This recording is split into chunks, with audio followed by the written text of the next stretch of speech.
Esse pobre coitado aqui foi demitido da empresa que ele trabalhava, e a sua ex-patroa humilhava o cara de todas as maneiras possíveis, além de ser extremamente arrogante. Acontece que o protagonista acaba recebendo uma fortuna imensa e decide abrir uma empresa para bater de frente com a sua ex-chefe. Mas no caminho disso tudo, ele conhece a irmã da sua ex-chefe e acaba se apaixonando por ela. E rapaziada, essa obra dá no que falar, hein? É claro, se vocês gostarem, comenta aqui embaixo o que vocês acharam. Se inscrevam no canal pra gente bater a meta de 100 mil inscritos, tamo bem próximo. Deixa o like, é muito importante pra mim, deixa o like aí, pô. E é claro, rapaziada, se vocês quiserem, o servidor do Discord tá aqui na descrição. E o nome do mal, eu tô deixando lá pra ficar mais fácil, rapaziada. Então, tamo junto, aproveita o vídeo e é nóis. Na cidade de Nanhu, o edifício da empresa Shaoxiang é o cenário onde uma jovem se despedia de duas pessoas. Uma delas é o nosso protagonista e o outro seu amigo. O amigo confuso pergunta por que, se ainda estavam trabalhando ontem, agora estavam sendo demitidas. O protagonista explica que, apesar do esforço para manter a empresa funcionando nos parâmetros corretos, a decisão foi aprovada pessoalmente pela senhorita Xiao e infelizmente não havia como reverter a situação. Determinado, o protagonista tranquiliza o seu amigo dizendo que ele mesmo irá confrontar o presidente valentão. E o amigo, contudo, expressa ceticismo, comentando que as chances não pareciam ser boas. E de repente uma voz lá do fundo adverte para que eles não entrassem, pois a presidente estava numa reunião bem bolada. A cena muda e vemos Wang Chang e o seu amigo invadiram a sala de reunião,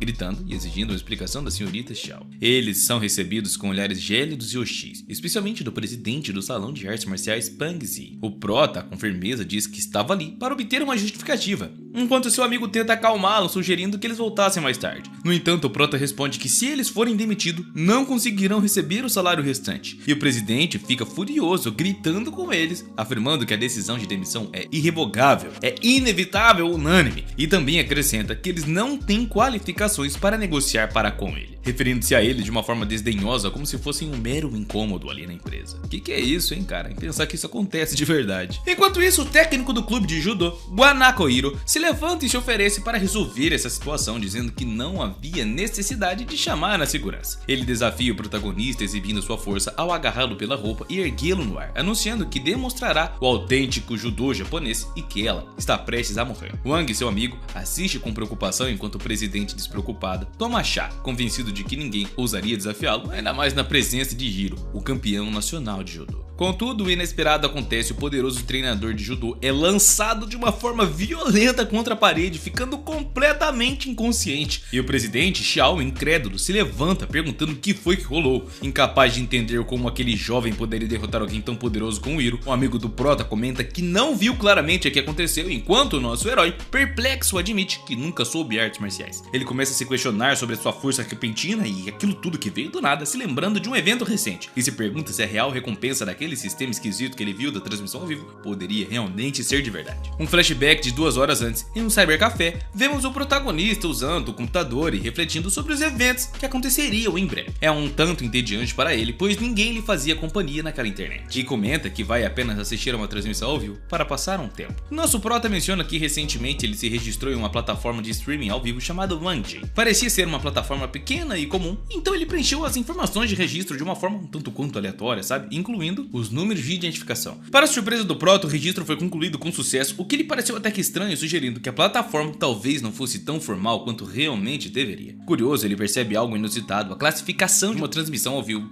mostra um conteúdo relacionado ao Kung Fu, o que deixa ele intrigado. Ele decide dar uma bela olhada, supondo que pudesse ser algum tipo de show ou demonstração de artes marciais, e quando ele entra na transmissão, o site lhe dá as boas-vindas como primeiro tirando do local de Wang, o que o deixa chocado, pois Wang é um nome que o protagonista havia usado como registro no site ali e tudo mais. Ele se questiona como é que ele foi parar nessa posição de destaque, algo que ele nem conseguia explicar para si mesmo. Mais intrigante ainda, ele nota que a sua conta na plataforma estava carregada com 999,99 milhões de moedas. Ele se pergunta para que servia essa quantidade absurda de dinheiro virtual e considera até mesmo a possibilidade de ser uma espécie de bônus por ter se registrado. Decidido a explorar, o nosso protagonista entra na sala de transmissão ao vivo de uma garota chamada Li Fan. Ela o recebe calorosamente, se apresentando e esperando que todos aproveitassem aquela transmissão. Nosso prota de imediato nota que ela é muito linda, do tipo que realmente balança o tum-tum dele. E era exatamente educada, o que agradava a ele. Vendo as moedas na sua conta, o protagonista decide usá-las para incentivá-lo e de repente, uma mensagem na tela mostra que Ji Wang deu a Li Fang uma recompensa de 999 milhões de moedas. Isso rapidamente chama toda a atenção do chat, com alguns especulando que ele poderia ter desviado recurso público, enquanto outros tentam se aproximar dele querendo ser amigo do prota. O maior interesse possível não existe, né? E o nosso protagonista, rapaziada, um tanto quanto surpreso com tudo aquele negócio que estava acontecendo, observa o barulho na sala de transmissão ao vivo, agora cheio de comentários. Li Fang, agradecido, expressa sua felicidade, dizendo que a recompensa deixou muito contente e motivada. E o nosso prota responde que ela merecia e que é um prazer para ele poder ajudá-la dessa forma. Suspirando sem saber o que fazer a seguir, até que a garota, ainda ao vivo, lhe faz uma proposta. Em troca da generosa recompensa, pergunta se ele gostaria de vê-la realizar algum tipo de performance. E o prota, empolgado com a ideia, rapidamente concorda e incentiva a seguir em frente. Safadinho. Com uma atitude tímida, ela responde que tudo bem e que iria começar em breve. Com grande concentração, a jovem inicia sua performance executando movimentos de artes marciais com tanta precisão e suavidade que mais pareciam como uma dança, como se a energia fluísse através dela. O nosso prota observa impressionado, percebendo que os movimentos são incrivelmente vigorosos e cheios de poder, muito diferente do Tai Chi que ele já havia visto antes. Ele fica surpreso ao ver uma garota tão jovem demonstrando uma habilidade tão notável. No chat, as pessoas começam a fazer os comentários e provocar o protagonista. Um deles diz que achava que o tirano local queria ver uma performance em grande escala, enquanto o outro sugere que ele está apenas sendo enganado. Alguém até o chama de ingênuo e o nosso protagonista, segurando seu brinquedo nervosamente, pensa que talvez os comentários tenham razão, mas ele prefere não expressar sua opinião sobre o pedido que havia feito, e a garota termina sua apresentação explicando que o que ela acabou de mostrar foi sua interpretação no estilo Lei Tai Chi, agradecendo mais uma vez pela generosa recompensa. De repente, um baú de tesouro aparece na tela, como uma mensagem informando que ele se abrirá em 35 segundos e que todos na sala de transmissão ao vivo devem ficar atentos para não perderem a oportunidade única de suas vidas. Nosso protagonista, ele fica intrigado com o aparecimento do baú, se perguntando qual seria a recompensa. Ele clica para abrir e de repente uma mensagem parabeniza o protagonista por ter conseguido algo chamado Elitai. Muito confuso e encucado, o protagonista acaba se questionando o que era tudo isso e de imediato até que um manual parece se materializar na tela como se fosse um holograma, dando a impressão de que o livro estava flutuando bem na frente dele. Antes que ele pudesse entender o que estava rolando, o livro começa a se desfragmentar e de alguma forma se funde com o protagonista. Ele sente um choque elétrico e em um instante o livro simplesmente vira pó, desaparece. Pirim pim pim. Nosso protagonista fica completamente de cara sem nem entender o que acabou de acontecer, mas ele tinha a sensação de que uma coisa importante havia mudado na sua vida de repente. Agora, no presente, um artista marcial começa a gritar com o prota. Era o treinador de karatê Liu Shino, que estava ao lado do presidente insultando ele, chamando de idiota, perguntando o que ele estava fazendo. Hiro estava próximo, afirma que não pode ser enganado e pergunta se ele se lembra da última vez que no mês passado foi derrubado ao chão, sendo chamado de ridículo por não possuir habilidade de lutas em artes marciais. Seu oponente o provocou, dizendo que estava em busca de uma própria destruição e sem hesitar o homem se lançou para atacá-lo, desafiando que ele resistisse ao seu golpe se realmente tivesse alguma habilidade e coragem. Tipo, peita eu aqui, meu bem. Mas agora o nosso prota sentiu uma confiança muito diferente, como se o seu corpo soubesse exatamente o que estava fazendo. Quando o soco do mestre vem em sua direção, ele reage de uma forma instintiva, desviando do golpe com uma precisão absurda e em seguida contra-atacando de uma forma eficaz e rápida, saindo ileso daquela situação. O adversário fica surpreso ao perceber que o nosso protagonista realmente aprendeu o estilo Lei Tai Chi. Seu amigo, visivelmente impressionado, observa enquanto os mestres chocados repetem que não pode ser coincidência ele ser tão bom nisso, pois mesmo os lutadores mais experientes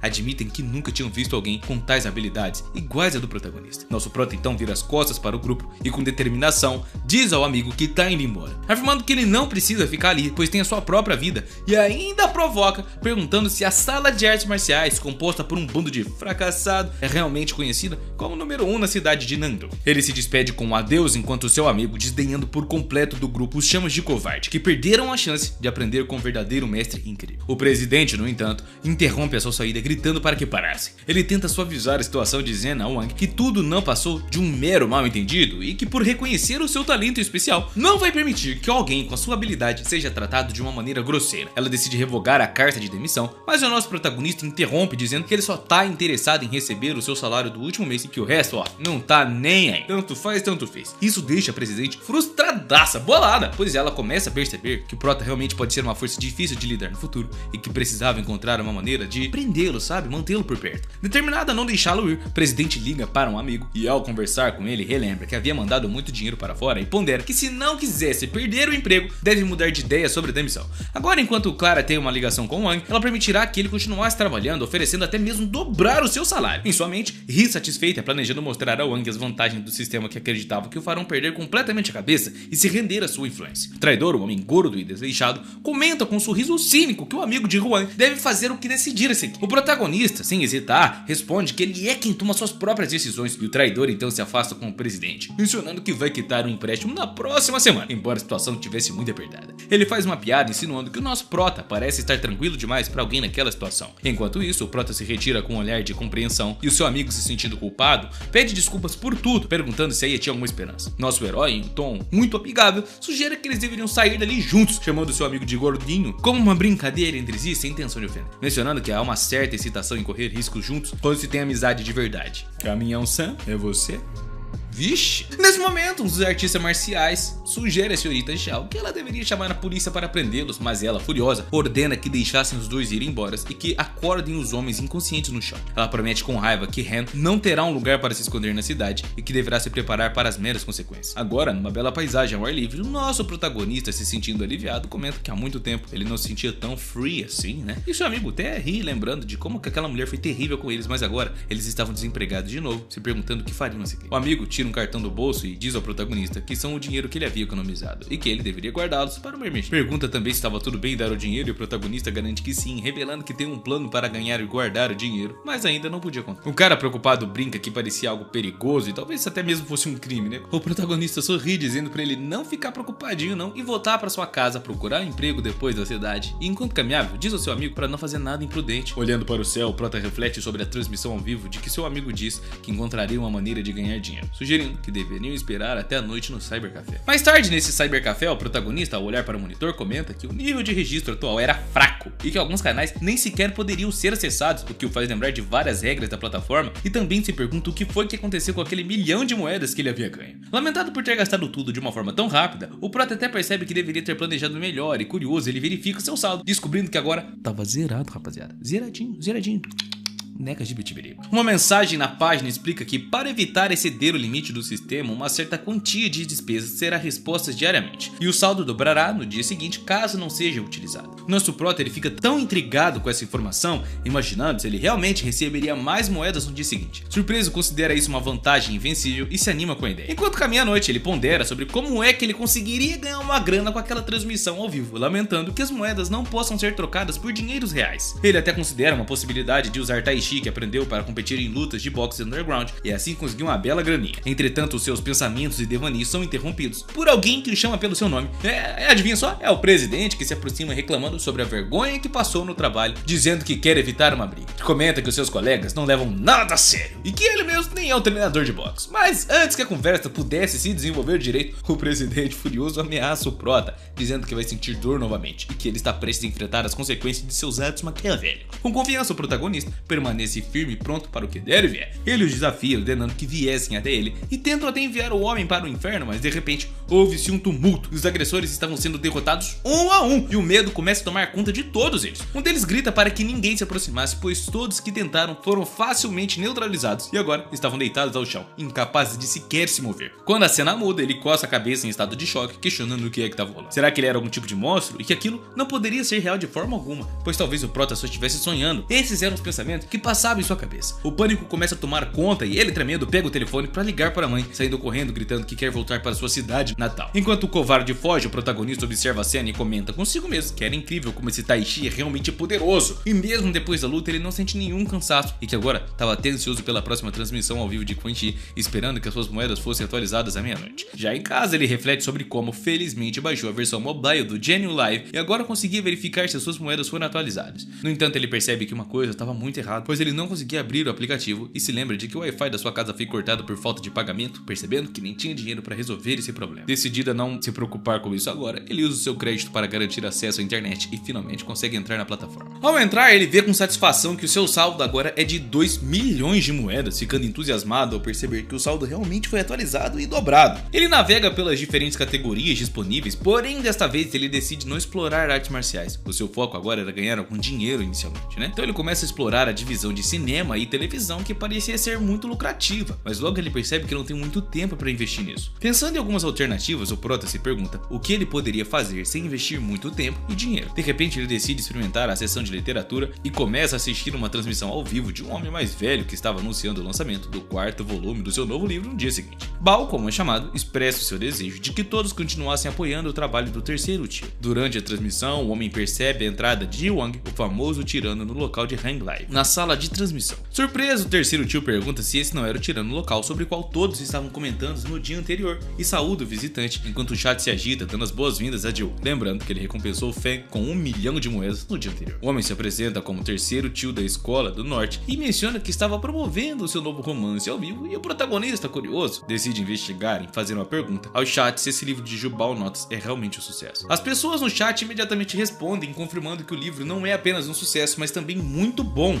Um outro usuário até comenta que se ele ainda não leu, estava perdendo uma grande oportunidade de muito conhecimento, informações realmente necessárias para o ser humano. Um terceiro usuário, em um tom de zoeira, pergunta se os tiranos locais realmente tinham livros e liam também. O terceiro tio, rindo, responde que se o tirano local estiver interessado pode comprar o novo livro, e intrigado o prota pergunta por que nunca ouviu falar desse romance tão famoso. Ele decide procurar mais informações para se certificar e, para sua surpresa, não encontra nenhum resultado. Ele percebe que estava certo em desconfiar. Talvez esse romance pertencesse a um mundo paralelo e uma realidade diferente da sua. Tudo isso parecia fazer parte de um conceito de universo paralelo que não era tão surpreendente para alguém que enfrentava a Gang Live. Refletindo sobre tudo isso, o protagonista decide que antes de qualquer outra coisa, ele iria se aprofundar nesse novo mundo que acabara de descobrir. No chat, o protagonista, usando o nome de Ji-Wang, envia uma mensagem perguntando se todos estavam interessados em um baú que estava prestes a ser aberto, mencionando que planeja dar uma grande recompensa. Ele diz que espera que todos apoiassem o transmissor e a transmissão e sem hesitar anuncia que colocaria 2 milhões de moedas como recompensa, afirmando que não faz sentido ficar com elas, então doaria tudo de uma única vez. Quando Ji-Wang faz a doação de 2 bilhões de moedinhas, o chat entra em desespero, com até umas pessoas reagindo surpresas e até chocadas, dizendo que ele deveria estar louco para ficar doando dinheiro tantas vezes assim. O terceiro tio, o homem que estava fazendo a transmissão, também fica impressionado, exclamando que Ji-Wang realmente merece o título de tirano local número 1 e agradece profusamente pelos 2 milhões de moedas. O protagonista então pergunta ao terceiro tio se ele poderia enviar uma versão eletrônica do seu romance, ao que o homem responde que não haveria problema, prometendo que enviaria através do sistema em breve e que buscaria também incluir capítulos inéditos que ainda nem foram publicados sequer. Enquanto isso, o baú do tesouro estava prestes a ser aberto e o protagonista observava atenciosamente, e ao abrir o baú ele exclama que finalmente o momento havia chegado. Curioso para ver o que recebera dessa vez, do celular surge um misterioso pergaminho, acompanhado de uma mensagem de parabenização, informando que o prota havia ganhado a caligrafia e pintura de Kibashi, retratando camarões, pássaros, peixes e até mesmo insetos. Completamente de cara, o nosso herói pega o pergaminho e comenta que isso era bem diferente do livro de Tai Chi que ele havia recebido anteriormente. Isso parecia ser muito mais real. Ele se anima com a ideia de que a recompensa pode ser exatamente o que ele estava procurando e começa a especular sobre o valor daquela obra. Ao abrir o pergaminho, ele exclama maravilhado que é realmente uma obra-prima, e a textura era incrível, impecável, e os objetos na pintura também pareciam até mesmo ganhar vida. Ele se lembra de ter ouvido falar de Kibashi, um mestre cuja obra é extremamente valorizada no mundo das artes. Refletindo sobre isso, ele percebe que as recompensas que estava recebendo pareciam estarem alinhadas com seu próprio mundo. Embora Kibashi tenha falecido, suas obras continuavam sendo tesouros nacionais de grande valor. Nosso protagonista admite que não tinha ideia de quanto essa pintura poderia valer, então começa a pesquisar sobre outras obras do mestre e se impressiona ao descobrir que leilões recentemente anunciaram as obras de Kibashi e foram vendidas por valores que variam entre 550 mil a 1 milhão, com uma obra alcançando mais de 425 milhões. Mas é coisa, hein? Já é manhã e o protagonista sai de casa comentando há muito tempo que ele não dormia tão bem e que estranhamente acordou naturalmente antes das 6 horas. Ele reflete sobre as batalhas intensas no dia anterior, percebendo que, ao contrário do inesperado, ele não sentia nenhuma dor do músculo. Pelo contrário, ele se sente cheio de energia e atribui isso ao Tai Chi e considera isso incrível. Aproveitando que não tinha ninguém por perto, o prota começa a dar uma série de socos para alongar os músculos, concentrando em sua respiração. O Tai Chi que o Wang recebeu e aprendeu era diferente do boxe comum e é dividido em boxe interno e boxe externo. O externo foca no fortalecimento do corpo, ajustando a coordenação e até mesmo mantendo a saúde, enquanto o interno é mais letal, com movimentos projetados para matar o inimigo e que quase são frequentemente utilizados em apenas um combate de morte ou vida. Ao final do treino, o protagonista reflete sobre como o Tai Chi é aparentemente lento, porém ele permite que absorvesse a energia espiritual do céu e da terra, deixando todo o seu corpo revigorado por completo. De repente, ele é surpreendido por um velho chinês que se aproxima, chamando o prota de irmão e elogiando sua boa luta. Pegando de surpresa, o velho pergunta se aconteceu algo, rindo e dizendo que apenas estava passando por ali e viu o cara praticando seus golpes. O velho comenta que, embora saiba um pouco sobre Tai Chi, o estilo de boxe que o prota estava praticando parecia muito único e pergunta se ele poderia explicar um pouco mais sobre isso. Nosso protagonista, visivelmente nervoso, comenta que o que ele estava praticando praticando é um conjunto de técnicas de boxe levemente similar ao Tai Chi,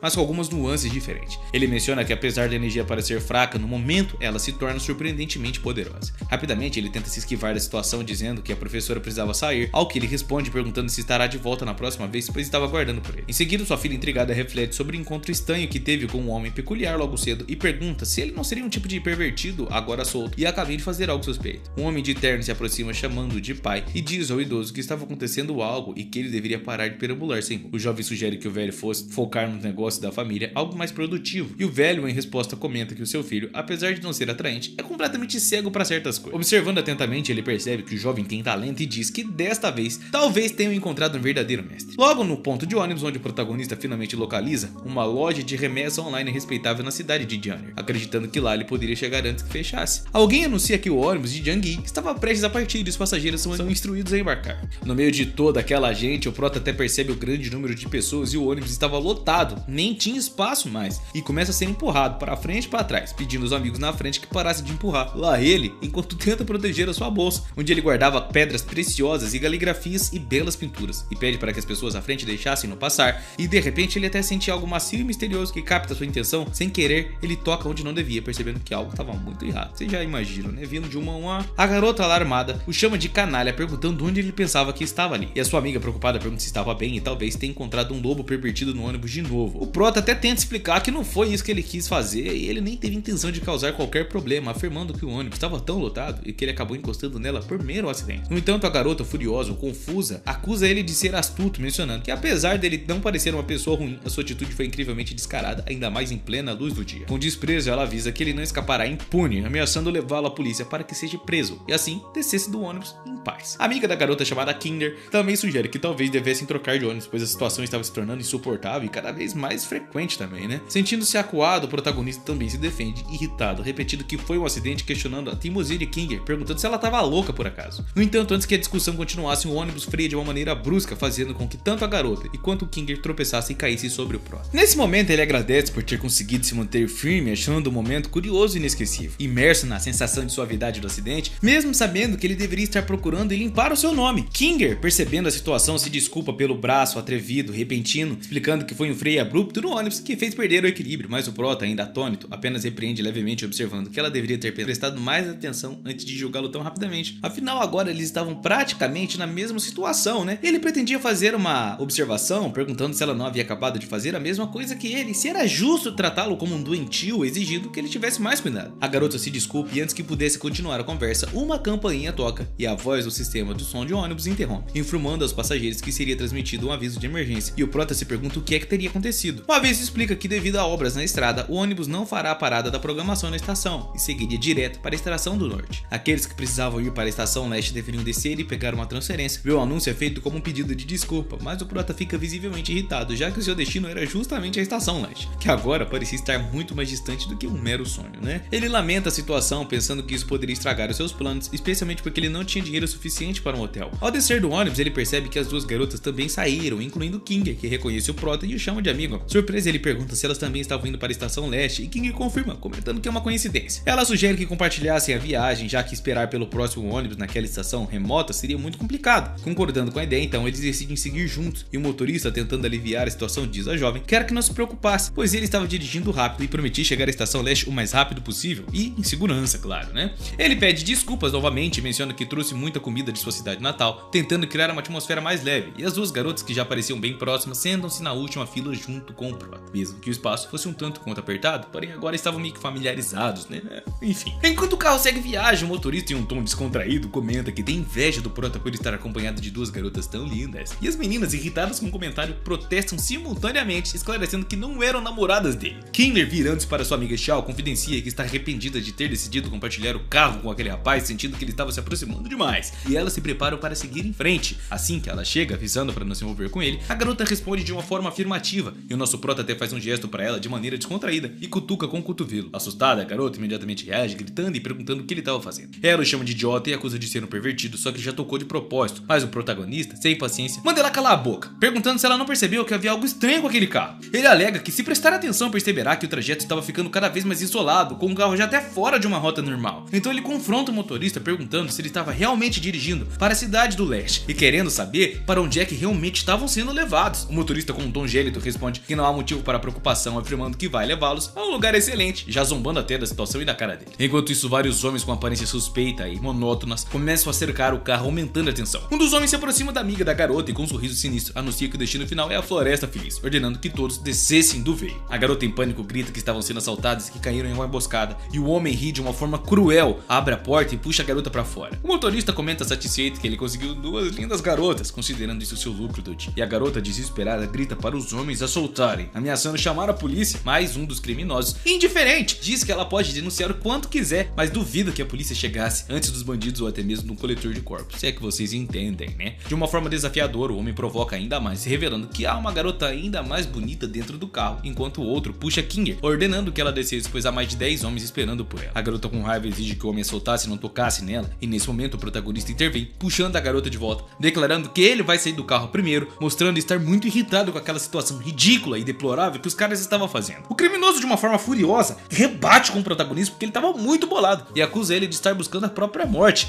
ordenando e chamando ele de pirralho, que entregasse todo o dinheiro e calasse a porcaria da boca e sentasse quietinho para que não morresse tão. O prota, mantendo a calma, apenas sai do carro com a maior tranquilidade, pronto para enfrentar toda aquela situação. Eles o cercam e perguntam se ele é maluco, questionando se ele ainda não percebeu a gravidade da situação. E querendo saber por que ele ainda não entregou o dinheiro, pressionam para que ele fizesse isso logo. Um deles, com calma e um sorriso no rosto, pede desculpas, explicando que realmente está com pouco dinheiro ultimamente, pois tem tido que correr até Rick para resolver alguns assuntos, e sugere que talvez eles pudessem simplesmente sair dali e deixar a situação quieta. Isso enfurece o líder do grupo, que amaldiçoa e mostra uma faca ameaçando e ordenando que soltasse o bicho e o agarrassem. A situação se torna tão tensa e a garota, bastante alarmada, grita para que parassem, oferecendo de todo o dinheiro que quiserem, mas que não usassem a faca. Nosso prota, sem perder a postura, grita que vai mandar geral de vala. Porém, no instante ele se move com uma rapidez e derruba os agressores, deixando eles incapacitados, rapaziada. Foi coisa de louco. Então ele tranquiliza a garota, dizendo que não haverá facilidades e nem fatalidades, pois ele já cuidou de tudo, e nesse momento a polícia chega prendendo os criminosos. O nosso prota, junta com as 2 garotas, é levado para a delegacia, e no carro Kinger comenta que de uma forma inesperada eles acabaram economizando tempo ao encontrar a polícia, o que permitiu que seguisse com suas tarefas. Ela agradece repentinamente, mas Kinger, um pouco tímido, explica que só estava ajudando porque um parente da família foi gentil com ela. Uma garota tímida, ainda abalada, agradece ao irmão Wang, dizendo que foi graças a ele que conseguiram sair com vida dali. Nosso prota tenta minimizar a situação, dizendo que foi apenas uma questão pequena e que o importante era evitar danos às pessoas realmente. No entanto, por dentro ele se pergunta por que a garota estava corando tanto, notando como ela realmente é bonita. Eles agradecem ao policial e as garotas mencionam que estavam ali para estudar, informando que a estação IEG ficava por perto. Nosso prota, curioso, pergunta a Kinger o que teria acontecido se ela não tivesse mencionado que alguém viria buscá-la. Nesse momento, uma pessoa aparece na cena e era o presidente de uma renomada empresa de artes marciais, que também era o ex-chefe de Kinger. Shen, visivelmente preocupado, se aproxima dela, expressando seu alívio, dizendo que ela estava quase morrendo de medo. Ao se perguntar como algo tão significativo poderia ocorrer naquele momento, ele percebe a presença do nosso herói e ela menciona para sua irmã que ele chegou, e o protagonista observa a situação, notando que Kinger chamou sua irmã, refletindo sobre como o mundo é pequeno e como o destino pode colocar as pessoas em caminhos tão estreitos. O presidente se aproxima de Wang, perguntando o que estava rolando e por que ele estava com sua irmã, mas o prota, com seriedade, responde que ele é apenas um passageiro que estava de saída. A presidente, ou o presidente, eu não sei, a presidenta, não sei,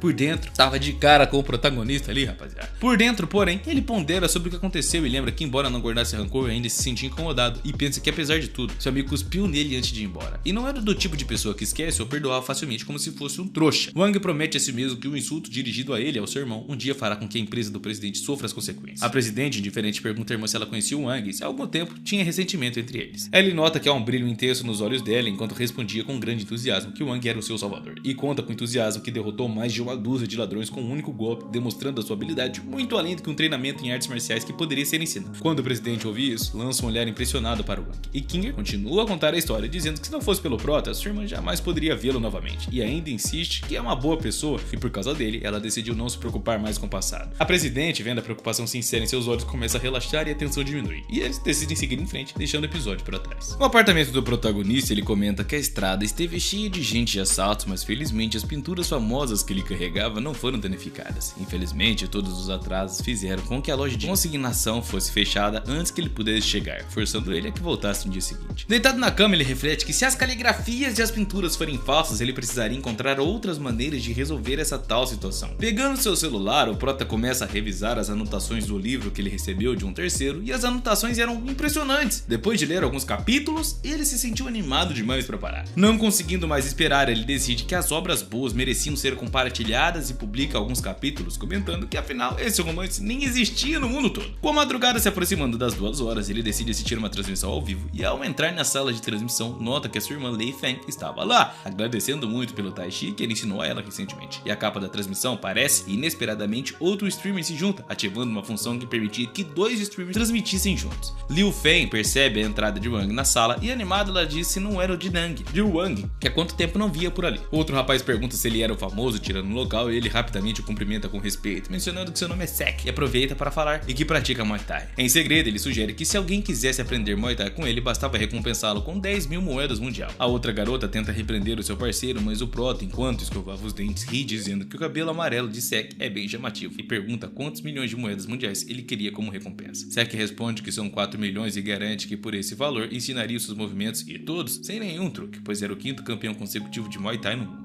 Ele afirma que uma vez aprendidas suas técnicas, ninguém seria capaz de vencê-lo. Li Feng, irritada, chama Sek de canalha, sugerindo a Wang que ignorasse ele, oferecendo-se para recomendar um outro instrutor se ele realmente quisesse aprender Muay Thai. Mas Sek pede a Feng para não ser tão direta, afirmando que isso pode evitar problemas, e se questiona se Wang realmente tinha tanto dinheiro assim, imaginando que talvez acabasse recompensando Sek com todas suas posses, considerando ele um tirano local falso. Nosso prota ri comentando que gostava do jeito de Sek, reconhecendo que ele tinha um certo caráter. Sentado novamente, o protagonista afirma que sem dinheiro não adianta continuar, e olhando para o saldo de sua conta, ele percebe que estava zerado. E ao notar que já passou das 2 horas da manhã, as moedas ainda não chegaram, começa a entrar em pânico. Porém, logo ele recebe uma notificação informando que as moedas foram creditadas. Aliviado, ele comenta que houve um atraso no sistema normal e que agora ele possui as 4 milhões de moedas. Relaxado, ele diz que se sente mais confiante e que agora tem as 10.000 moedas mundiais em mãos, sugerindo que Sek realmente tivesse valor. Sek, com um sorriso, continua a cumprimentá-lo, perguntando se ele estava considerando a oferta, e então se vira para sua irmã Li Feng, perguntando se ela não tem um show ao vivo planejado para hoje. Sek, por outro lado, continua insistindo para que o grande tirano local não o ignorasse, e Li Feng, irritada, comenta que a atitude de Sek para com o público era péssima. Em seguida, ela tem uma ideia sugerindo ao Wang que deixasse Sek participar de uma luta ao vivo hoje, esperando que todos gostassem. Sek aceita o desafio com entusiasmo, dizendo que todos poderão ver o quão bom ele realmente é, e enquanto se prepara para a luta, Li Feng observa que, embora tenha falado tanto, ela ainda não tinha certeza do quão habilidoso Sek realmente era, e se posicionam e a luta começa. Sek é o primeiro a atacar, diferindo vários golpes que Feng bloqueia com habilidade. O protagonista comenta que Sek é um pouco ruim mesmo, que há pouco estava sorrindo, parece ter mudado completamente com um olhar feroz e intenso. É impressionante ver como o Tai Chi de Lei Feng era tanto ofensivo quanto defensivo, sendo suficiente para enfrentar os ataques mais poderosos de Sek. No entanto, ele percebe que a técnica de Li Feng ainda precisava de mais prática para alcançar o estado ideal. Por outro lado, Sek parecia estar bastante relaxado, sem usar toda a sua força. De repente, ele declara que já foi o suficiente e que agora era hora de usar a sua habilidade especial. Ele avisa Li Feng para tomar cuidado enquanto carrega um golpe poderoso e o lança contra ela. Feng fica chocada ao ver o que realmente o movimento era capaz e é arremessada para vários metros de distância. E ela comenta que o golpe foi extremamente forte, porém infelizmente conseguiu levantar o seu escudo de Tai Chi a tempo. Antes que pudesse se recompor, Feng é expulsa da arena, deixando Sek como vencedor. Irritada, ela admite que perdeu dessa vez, e Sek levanta as mãos em sinal de vitória, sorrindo, proclamando que venceu Liu Feng e que a sua técnica de Muay Thai é invencível. Nosso prota fica impressionado com o poder demonstrado pelo garoto, notando como o ataque foi explosivo, e os espectadores ficam entusiasmados, desejando aprender esse tipo de boxe resistente. Eles comentam que vale a pena pagar 4 milhões de moedas por essa habilidade. No entanto, Sek muda de ideia e agora queria 10 milhões de moedas, acreditando que a sua técnica de boxe é invencível e que 4 milhões é um valor muito baixo. Ele provoca os espectadores perguntando se conseguiriam entender o valor de sua técnica ao Wang, e Wang, irritado, chama o cara de bastardo. Ele rapidamente responde ao fã com um tom brincalhão, dizendo que o jogo foi incrível e divertido e que foi um grande esforço dele trazer um jogo tão espetacular. O sistema então notifica que o protagonista o recompensou com 500.000 moedas, e ao perceber isso, ele agradece pela generosidade, algo que deixa Sek perplexo. Nosso prota escreve no chat mencionando que já estava ficando tarde e que ele vai se desconectar pois precisava dormir, mas que esperava vê-los novamente em breve, desejando uma boa noite. Sek, porém, se sente ansioso e rapidamente pede para ele não sair, gritando para o grande tirano local que ele agora acredita ser um verdadeiro tirano, mencionando que o preço pode ser negociado e implora para que ele não fosse embora. Liu Feng, por sua vez, o chama de idiota e diz que o protagonista merecia isso, e comenta que a atitude de Sek é horrível, mas admite que ele gostava de certa forma, embora não sentisse a menor pena. Mesmo assim, o prota sem pressa disse que eles podiam conversar sobre isso uma outra hora, lembrando que era importante descansar cedo para o trabalho no dia seguinte. E no dia seguinte, em Jinyuan, uma garota avisa o protagonista para aguardar o momento, explicando que o produto que ele trouxe ainda não poderia ser avaliado, pois precisava que um especialista examinasse. Vemos um velho careca analisando cuidadosamente a relíquia do protagonista, verificando as flores, pássaros e peixes e insetos na pintura do Mestre Baishi. Ele parecia tão autêntico que o velho chega a duvidar da sua veracidade, exclamando que parecia falso. Nosso herói, surpreso, questiona o que ele queria dizer ao afirmar que a pintura era falsa, mas logo se acaba explicando que, na verdade, a pintura tem uma história de pelo menos 60 anos, mas ainda estava em estado tão perfeito que parecia nova. O velho especialista agradece pela apreciação homem comenta que a pintura foi herdada de sua família, perguntando qual era o valor estimado. E o especialista responde que precisavam de mais tempo para uma avaliação detalhada. E pergunta se ele estava com pressa, mas o prota responde seriamente que sim e que precisava do dinheiro o mais rápido possível. O especialista, compreendendo a urgência, chama Jaffo e Hallway para entrar em ação. Os dois homens de terno preto aparecem do lado do nosso protagonista com um ar agressivo, e desconfiado ele pergunta o que aquilo significava, imaginando se aquele tipo de loja era confiável. Os dois homens começam a retirar algo escondido de suas roupas e o nosso protagonista rapidamente assume uma posição de combate, perguntando se eles realmente querem levar isso adiante, alertando eles para não se arrependerem depois. Mas em vez de armas, um dos homens puxa um envelope cheio de grana, enquanto o outro mostra um cartaz agradecendo pelo tempo dele, e o nosso protagonista relaxa, voltando ao normal, e pergunta se aquele dinheiro era para ele. O velho especialista, com um sorriso, confirma, explicando que desde que a avaliação atinge um determinado valor, eles adiantam 500 mil como depósito. Ainda precisariam de alguns dias para a avaliação final e perguntam se ele concorda. A garota, de uma forma tranquilizadora, diz que ele pode entrar em contato com eles a qualquer momento, e se o especialista desviar o olhar, os 500 mil nem precisariam ser desenvolvidos. Nosso prota vê o valor de depósito de 500 mil e decide assinar o contrato de consignação, e a garota informa que ele receberá uma resposta em até 3 dias. Saindo com a pasta aberta em mãos, ele sente que estava tudo bem, e o velho especialista, observando, comenta que ele é um jovem muito enérgico, que com um tesouro tão grande ele deve ter um futuro brilhante. A garota, brincando, diz que ele é muito bonito, e o especialista responde afirmando que mesmo após ver tanto dinheiro, ele manteve a compostura e acha que esse jovem seria um grande homem no futuro. Mais tarde, escondido em um arbusto, o protagonista abre a pasta e começa a rir como um maníaco, gritando que eram 500 mil e que ele não estava sonhando. Ah, quem me dera se eu tivesse 500 mil. Ele se emociona ao perceber que a pintura realmente era valiosa, exclamando que nunca viu tanto dinheiro em toda a sua vida, já que o seu salário mensal é apenas de 4 mil. Ele ri de novo empolgado e começa a calcular quantos anos precisaria para ganhar aquela quantia, mesmo sendo apenas parte do valor, e ele já se sentia muito melhor. Ele então se controla, enxuga saliva e decide que deve voltar primeiro para o hotel, mas ao olhar ao redor ele comenta consigo mesmo que não visitou Rian, uma cidade muito mais próspera que Zhongxin, e começa a pensar em encontrar um lugar para comer uma coisa. Ele estava andando pela rua quando avistou uma loja de mensagens que parecia ser um bom lugar. Comentou consigo mesmo que não estava procurando algo relaxante, mas ao lado da loja viu outra chamada Pães Grandes de 100 anos. Lembrou-se de que estava com fome e decidiu comprar um pãozinho no vapor, ignorando a loja de massagens. Voltando para o hotel onde ficava seu apartamento, ele saboreou o pão e murmurou satisfeito que o sabor era de matar, e realmente fez uma boa escolha. No entanto, quando estava aproveitando o pão, ouviu alguém gritar o seu nome. Era a presidente que o chamava com impaciência, dizendo que estava esperando por ele há muito tempo e que havia algo importante para discutirem. Sem prestar muita atenção, ele simplesmente ignorou e tentou continuar comendo seu pão, mas a voz do presidente ficou mais alta, ordenando a Wang que parasse. Wang, visivelmente irritado, reclamou que lidar com Wang era como tentar quebrar uma pedra, e um dos funcionários do presidente, ao ser questionado, informou que localizou o prota no quarto 1204 para onde é que ele havia se mudado. Ajustando sua gravata, o funcionário sugeriu que poderia simplesmente derrubar a porta e trazê-lo à força, mas a presidente Xiao recusou. Ela insistiu que subiria pessoalmente para resolver a questão e mostrar do que era capaz, apesar de muitos mal-entendidos que surgiram. Nesse momento, o nosso protagonista, que havia acabado de sair do banho, estava se sentindo revigorado e comentou consigo mesmo que o treino de Tai Chi estava surtindo efeito, deixando seus músculos mais evidentes e a sua energia renovada. Alguém bateu a porta e ele, desconfiado, se preparou para qualquer eventualidade. Ao abrir, deu de cara com sua ex-chefe, a senhorita Xiao. Sem impaciência, ele logo fechou a porta na cara dela, ignorando por completo a sua presença. Passarinho Sam, isso a deixou furiosa e ela começou a gritar de raiva, perdendo a compostura, ordenando que os guarda-costas chutassem a porta. Quando finalmente conseguiu entrar, Xiao reclamou que ele estava sendo insuportável e que as suas ações eram inaceitáveis. E ele, por sua vez, perguntou com sarcasmo o que ela queria, ao que ela respondeu furiosa, acusando ele de saber muito bem o que havia feito, especialmente em relação à sua irmã. Xiao avisou que ele deveria se afastar da sua irmã no futuro, afirmando que ele e o Wang pertenciam a mundos diferentes. E o prota, por outro lado, questionou por que ela estava se intrometendo em sua vida, lembrando que ela não era mais sua chefe, e certamente não era sua mãe, e nem tinha direito de dizer uma coisa a ele.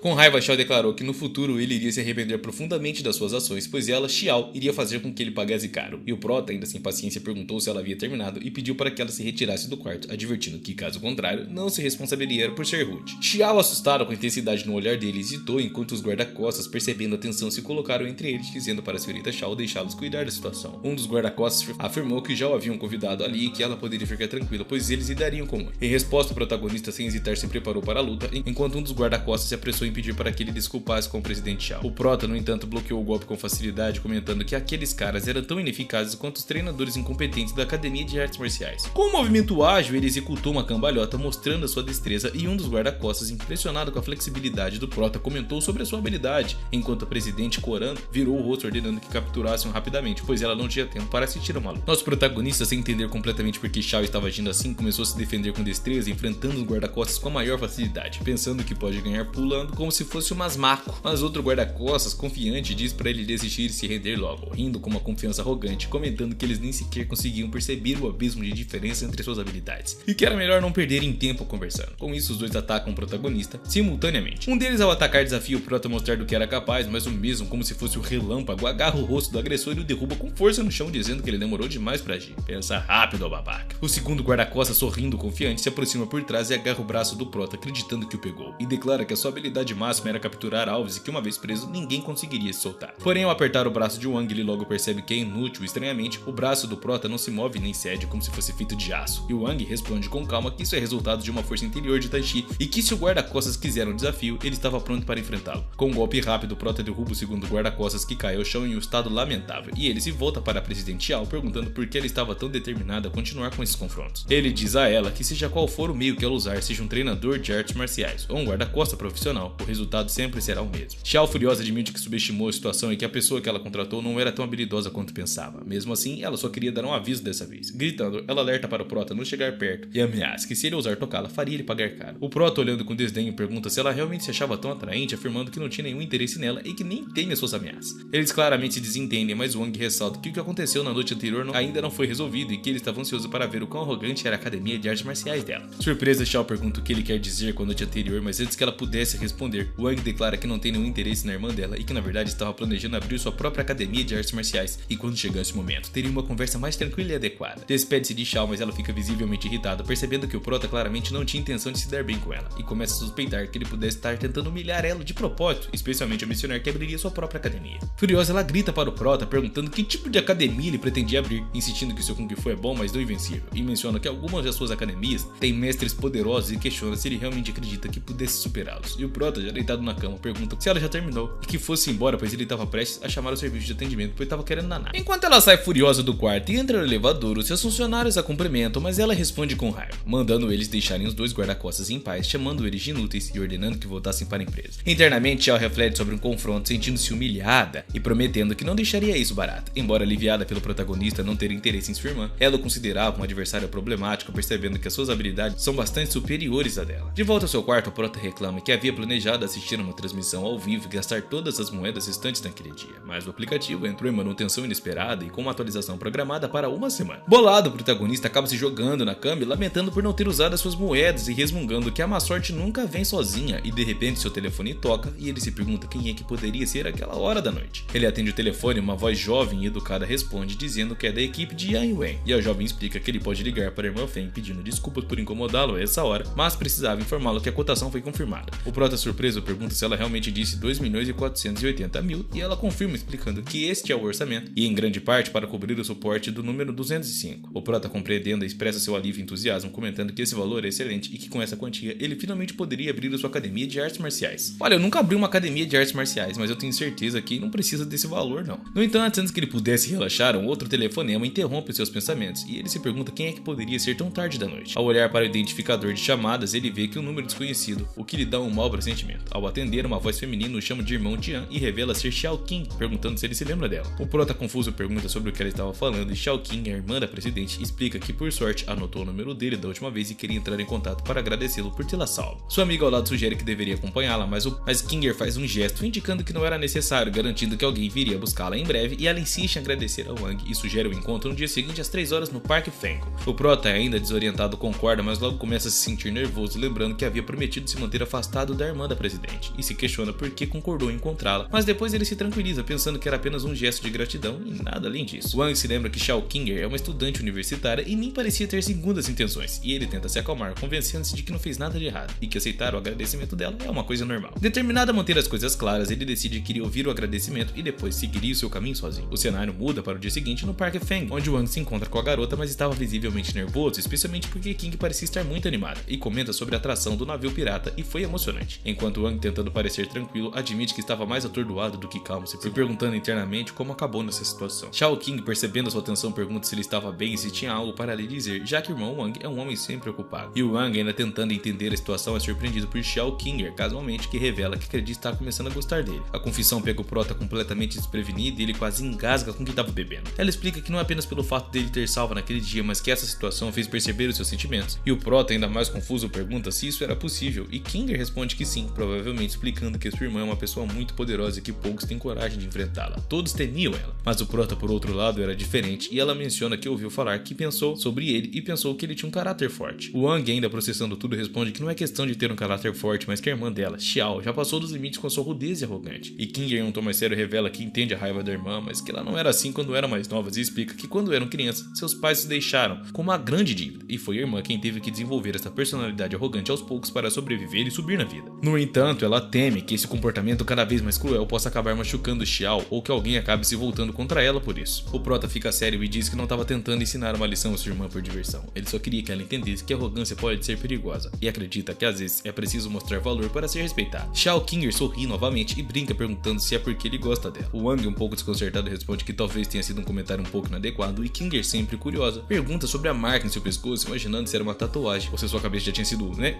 E depois conectado de novo. O Prota pensativo explica que é uma tatuagem, mas também uma cicatriz e decide compartilhar a história por trás dela. Ele conta sobre um menino que cresceu sem pais, com uma mãe alcoólatra e um padrasto violento que o maltratava. Um dia o padrasto quase matou ele com um cinto e o menino fugiu, mas nunca mais voltou para casa. A tatuagem foi um lembrete para si mesmo de que nessa vida só se pode confiar em si mesmo e seguir por um caminho sem volta significa não ceder a ninguém. Kinger ouve a história atentamente e com cuidado pergunta se ele podia fazer algo por ela e antes que o Prota pudesse responder, ela surpreende com um beijo na bochecha dizendo que não precisava responder, pois ela só queria agradecer. O Prota, corando e surpreso, começa a entender o poder do amor e os sentimentos que começam a florescer entre eles ali, pois ele não estava esperando por isso. Depois disso, eles continuam se divertindo e King o convida para jantar e o Prota, meio envergonhado, pergunta por que ela queria pagar a conta, insinuando que ela devia pensar que ele é pobre e ela ri dizendo que ele realmente parece alguém sem muito dinheiro. Wang comenta que teve um momento muito feliz durante o encontro e talvez um dos momentos mais felizes de toda a sua vida, mas ainda não esqueceu seu objetivo de sua missão. Agora, na empresa de consignação, onde o saldo foi transferido para o cartão do Prota, finalizando a transmissão, o sábio especialista comenta que se o Wang tiver mais caligrafias e pinturas no futuro, deveria procurá-lo. A garota da empresa menciona que ele estava ainda mais bonito e o Prota, pensando, decide que já era hora de ir para a cidade de Wangxin, onde o dinheiro que recebeu seria usado para iniciar a sua operação. No grande hotel, o Prota se encontra com um amigo de longa data e enquanto come, o amigo brinca dizendo que o Wang deve ter feito algo extraordinário para acumular tanta fortuna. E o Prota, com um sorriso, diz que era apenas sorte. Mas o amigo sorrindo provoca, dizendo que o Wang sempre diz que confiava em suas próprias habilidades, mas agora parecia que devia muito aos seus ancestrais, já que estava falando de sorte. E o Prota, rindo, admite que talvez seu amigo tenha razão, mas afirma que o dinheiro é apenas uma ferramenta, o que realmente importa são os sonhos, na verdade. O amigo curioso pergunta quais são os sonhos de Wang e Wang revela que deseja criar algo ainda melhor do que as academias de artes marciais de Xiao e que estava disposto a pagar um preço alto para começar a sua vingança. Alarmado, o amigo pergunta se isso tem a ver com o fato de Wang ter praticado Tai Chi recentemente e se seu objetivo de abrir uma academia é competir diretamente com a academia de Xiao. E o Prota explica que a cidade precisava de mais experiência em combate e ele pretende abrir uma academia e organizar vários torneios. O amigo impressionado elogia o protagonista dizendo que ele nunca para de surpreender. E o Prota agradece dizendo que a revolução ainda estava apenas começando e que eles têm muito trabalho pela frente por enquanto. O amigo animado promete ajudá-lo e começa a pesquisar tudo sobre a abertura do novo salão de artes marciais e assim eles dão início aos seus planos ambiciosos. Ele termina a refeição determinado a não mostrar fraqueza, pois isso poderia ser embaraçoso. E o Prota, ainda um tanto quanto nervoso, afirma que é possível confiar nele e o cenário muda para dentro da cidade, onde estava explorando opções para a localização do novo salão de artes marciais. A área necessária era bastante grande e o local escolhido não era barato. E o seu amigo comenta que além do terreno, a decoração seria outra grande surpresa, mencionando que conhecia alguém especializado nisso que pode oferecer um bom preço. Mesmo assim, o protagonista admite que o dinheiro que ganhou vendendo pinturas pode não ser o suficiente. Ele então menciona que recentemente assinou um contrato para um romance e que lhe renderá alguns honorários e recompensas por manuscritos, mas ainda assim seria difícil cobrir todos os custos. E o seu amigo, ao ouvir isso, se anima e grita de excitação, agarrando pelo ombro, revelando que é um grande fã desse romance e pergunta com entusiasmo se o protagonista conseguiu salvar o personagem principal de uma situação complicada no enredo. Nosso Prota, com um sorriso, explica que devido à separação do salão de artes marciais, o dinheiro estava sendo consumido rapidamente e agora era hora de encontrar outras fontes de renda e comenta que a reforma e a decoração do salão custaram quase 200 mil, sem contar as despesas com a publicidade e a contratação do pessoal. Mesmo após tudo isso, ele ainda precisava de mais dinheiro. E após 7 dias de espera, a manutenção da plataforma de streaming online finalmente terminou e o Prota, com uma expectativa, decide conferir. Ele comenta que a manutenção foi concluída no momento certo e que há 4 milhões disponíveis para ele, o que era uma boa notícia. No entanto, ele percebe que além de praticar artes marciais, o que realmente precisava agora era de grana, e para isso precisava de uma recompensa valiosa, como aquela pintura famosa que ele recebeu. O Prota se preocupa se encontrar algum erro em sua conta durante a manutenção e se tudo foi resolvido, e ele conclui que talvez essa fosse a sua última chance de aproveitar a oportunidade. Então começa a assistir todas as categorias e transmissões com o objetivo de ganhar dinheiro, e se pergunta qual tipo de transmissão ao vivo seria mais lucrativa para ele no momento. Durante a sua busca, ele se depara com uma transmissão chamada Caça ao Tesouro da Natureza e que lhe chama atenção para mencionar a palavra hacker. Ele ri achando ridículo e menciona menciona que outra transmissão sobre tecnologia quântica, perguntando se alguém realmente poderia desenvolver uma coisa dessas. Nosso prota comenta que a tecnologia apresentada era realmente incrível, esperando e entrando na tela de transmissão ao vivo, e ele percebe que quem estava fazendo a live atrai sua atenção. Um dos espectadores também percebe a sua presença, comentando que o lendário tirano local das transmissões ao vivo de Wang chegou. O apresentador da live, empolgado, menciona que Shen Hao, o famoso usuário, apareceu em sua sala de transmissão e pergunta se o prota estava interessado em sua navalha inovadora. Wang, com simplicidade, pede para que o apresentador parasse de exagerar, explicando que ele só ficou curioso após a apresentação do produto, e o apresentador então começou a explicar as características da navalha, mencionando que ela pode reconhecer automaticamente as características faciais do dono para um ajuste perfeito, além de favorecer funções de limpeza e de esterilização, proporcionando mais praticidade ao usuário. O mais impressionante, segundo ele, é que a navalha tinha uma função de transmissão através do espaço quântico, algo que parecia extraordinário e inovador. O prota reflete que essa tecnologia realmente não existia em seu mundo, o que realmente talvez nem nos próximos 30 anos alguém pudesse desenvolvê-la. Ele comenta que era exatamente o tipo de inovação que precisava, impressionado, e decide investir uma quantia enorme, oferecendo 1 milhão de moedas pela tecnologia, e pergunta se pode receber um esboço do projeto. O vencedor, chocado e hesitante, exclama que são milhares de moedas, mas rapidamente aceita e promete enviar o esboço de imediato para o prota. Ele, inicialmente desconfiado, pergunta ao protagonista o que pretendia fazer com isso, mas logo se corrige e apressa-se em ativar o material. O prota fica satisfeito e diz que com toda certeza poderia vender essa tecnologia por um preço ainda maior. Enquanto o tempo passa, ele reflete sobre como a transmissão ao vivo do professor Yang Lu o ajudou a entender melhor o poder interno do Tai Chi. Ele se aprofunda na palestra ao vivo, admirando como o professor é realmente digno do título e sem nenhuma dúvida. A transmissão ao vivo de 10 reais Sam mostrou a ele como o palco se expandia além do mundo, percebendo que o desafio era enorme e exigiria que ele se tornasse ainda mais forte. Ele fica animado com a possibilidade de abrir o baú do tesouro 3 vezes naquela noite e espera ansiosamente pelos próximos prêmios, confiando que o mestre de Tai Chi não colocaria nenhuma armadilha. Quando ele finalmente é recompensado com 10 milhões de moedas mundiais, agradece pelo patrocínio, mas comenta que caso não recebesse algo, estaria cuspindo sangue de frustração. E o nosso prota, deitado na cama, se pergunta o que tudo aquilo significava. Mas ele conclui que apesar de 3 tentativas consecutivas não serem fáceis, ele deveria estar satisfeito com o esboço que recebeu, e enquanto se preparava para dormir, reflete que naquele momento não percebeu o verdadeiro valor das 10 milhões de moedas mundiais que seriam indispensáveis para ele conquistar grandes feitos agora. O cenário muda para o salão de artes marciais de Shaoshang, onde a ex-chefe do prota expressa surpresa ao perceber que sabia que ele decidiu abrir sua própria academia de artes marciais. Seu assistente confirma que o local escolhido por ele é bastante grande, indicando que ele estava se preparando para uma grande batalha. A presidente Xiao, irritada, comenta que não sabe de onde ele conseguiu todo o dinheiro, mas tinha certeza de que ele se arrependeria logo, questionando como ele conseguiu abrir a academia com tanta facilidade. A assistente então menciona um outro problema: Shiro Kawano foi realmente demitido após um incidente com o prota e retornou ao Japão para treinar com seu mestre, o rei do judô japonês Kitao Akao. Agora havia rumores de que ele pudesse vir para Yongxin para desafiar todos eles, incluindo mestres e aprendizes. A presidente Xiao, ainda mais irritada, diz que Shiro não é mais um problema, mas também um grande desafio. Ela não consegue acreditar que ele teve a ousadia de voltar e causar mais problemas, e ainda expressa sua frustração, dizendo que apesar de sua beleza, as pessoas devem ter medo dela e não ousam insultá-la. Ao final da conversa, Xiao ordena que a assistente vá para casa e a assistente responde afirmativamente. No entanto, ao sair, a presidente parece exausta e abafada, suspirando profundamente, enquanto murmura para si mesma que a situação com Shiro é um grande problema, e lembra que já causou problemas em várias escolas de artes marciais, e teme que ele poderia estar planejando agora. No ano passado, a província passou por uma situação que exigiu algumas preparações e parece que a situação se repetiria. Agora, num dia ensolarado em um armazém, o amigo do protagonista pergunta a ele por que o trouxe para aquele local tão cedo, especialmente porque o armazém estava em péssimas condições. O garoto responde que estava prestes a abrir um leilão ali para vender um novo produto, e o amigo intrigado questiona se o leilão seria de itens deteriorados ou obsoletos. O protagonista, que já tinha refletido sobre isso há muito tempo, confessa que a sua situação financeira não é uma das melhores e que ele precisava de muito dinheiro naquele momento. Finalmente ele encontrou a oportunidade perfeita, mas o problema é que seu telefone tocou e ficou sobrecarregado no dia anterior com perguntas sobre o produto. No entanto, as pessoas pareciam mais interessadas no produto em si do que no local do leilão. Ele comenta que os CEOs das empresas de tecnologia estavam ansiosos para ver o que ele tinha a oferecer, então era melhor organizar um evento para entretê-lo. Ao entrarem no armazém, o amigo tapa o nariz exclamando que o cheiro do mofo e do mau estado do local, que parece ser bastante frequentado. Wang tenta ver o lado positivo, dizendo que pelo menos o espaço é amplo e agradável. Nesse momento, um homem uniformizado aparece e pergunta quem são eles, e o amigo do protagonista, assustado, corre para abraçar o Wang, acreditando que o lugar é assombrado. O homem, que se apresenta como responsável pelo armazém, comenta que ouviu dizer que alguém queria alugar o espaço e questiona se eles são loucos ou pobres por considerarem alugarem um local tão mau estado. O chefe nervoso tenta explicar que houve um mal entendido e que ele só quer usar o espaço para uma exposição, e o responsável pelo armazém então lembra-se do seu avô, que também fazia parte do antigo Exército Vermelho. Emocionado, ele faz uma saudação militar e diz que escolheu aquele lugar porque traz boas memórias de sua família e dos grandes líderes do espaço.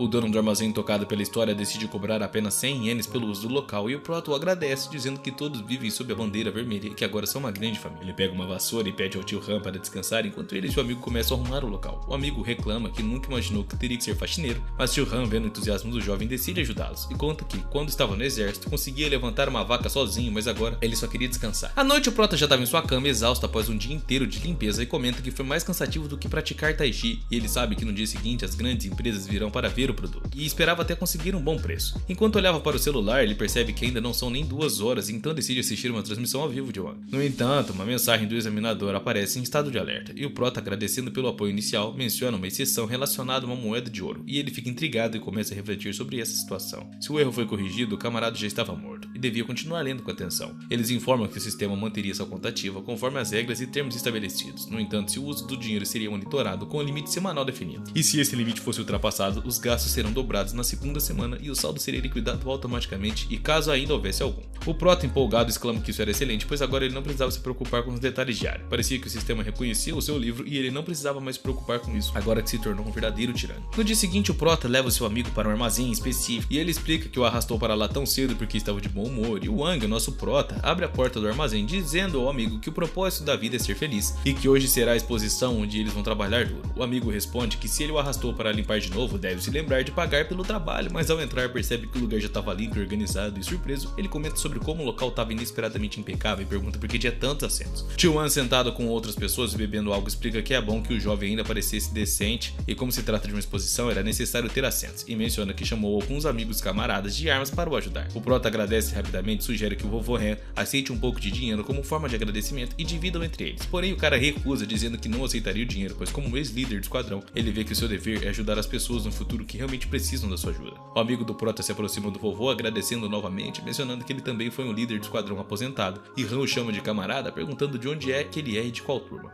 O amigo responde brincando que é da turma 178 da escola primária de Inshin, e o vovô furioso agarra uma cadeira perguntando se ele estava brincando, dizendo que vai expulsá-lo do armazém e continuar com essas piadas. O amigo sai correndo pedindo perdão ao vovô, enquanto o prota verifica o celular, achando estranho que as pessoas das empresas de tecnologia ainda nem tinham chegado. Nesse momento, uma garota loira entra, se desculpando pelo atraso e perguntando se o Sr. Wang ainda estava presente. Ela é responsável pela empresa de tecnologia Xin Yunshen e agradece por terem vindo, comentando que o Sr. Wang parecia muito jovem, chamando ele de um jovem prodígio. Ele balança a cabeça dizendo que houve um grupo de pessoas bloqueando o caminho e impedindo a passagem do carro deles, então ela deveria ter que sair do carro e ter vindo a pé. O amigo do prota sugere que provavelmente foi Xiao e o seu grupo que causaram o bloqueio. No entanto, o prota reflete dizendo que provavelmente não foi ela, pois se fosse já teria aparecido por ali há muito tempo. A senhorita Shen então questiona se Xiao é a presidente do ginásio de artes marciais, comentando que duvida que ela participaria disso. Nesse momento, percebe a chegada de alguém, uma garota desalinhada e seu assistente Petora. Petora anuncia a todos que o prefeito Ma da cidade de Yongxin veio visitar a exposição de navalhas simples. Um homem de aparência distinta, que parecia estar envolvido com alta tecnologia, entra rindo, cumprimentando a todos com um mero oi,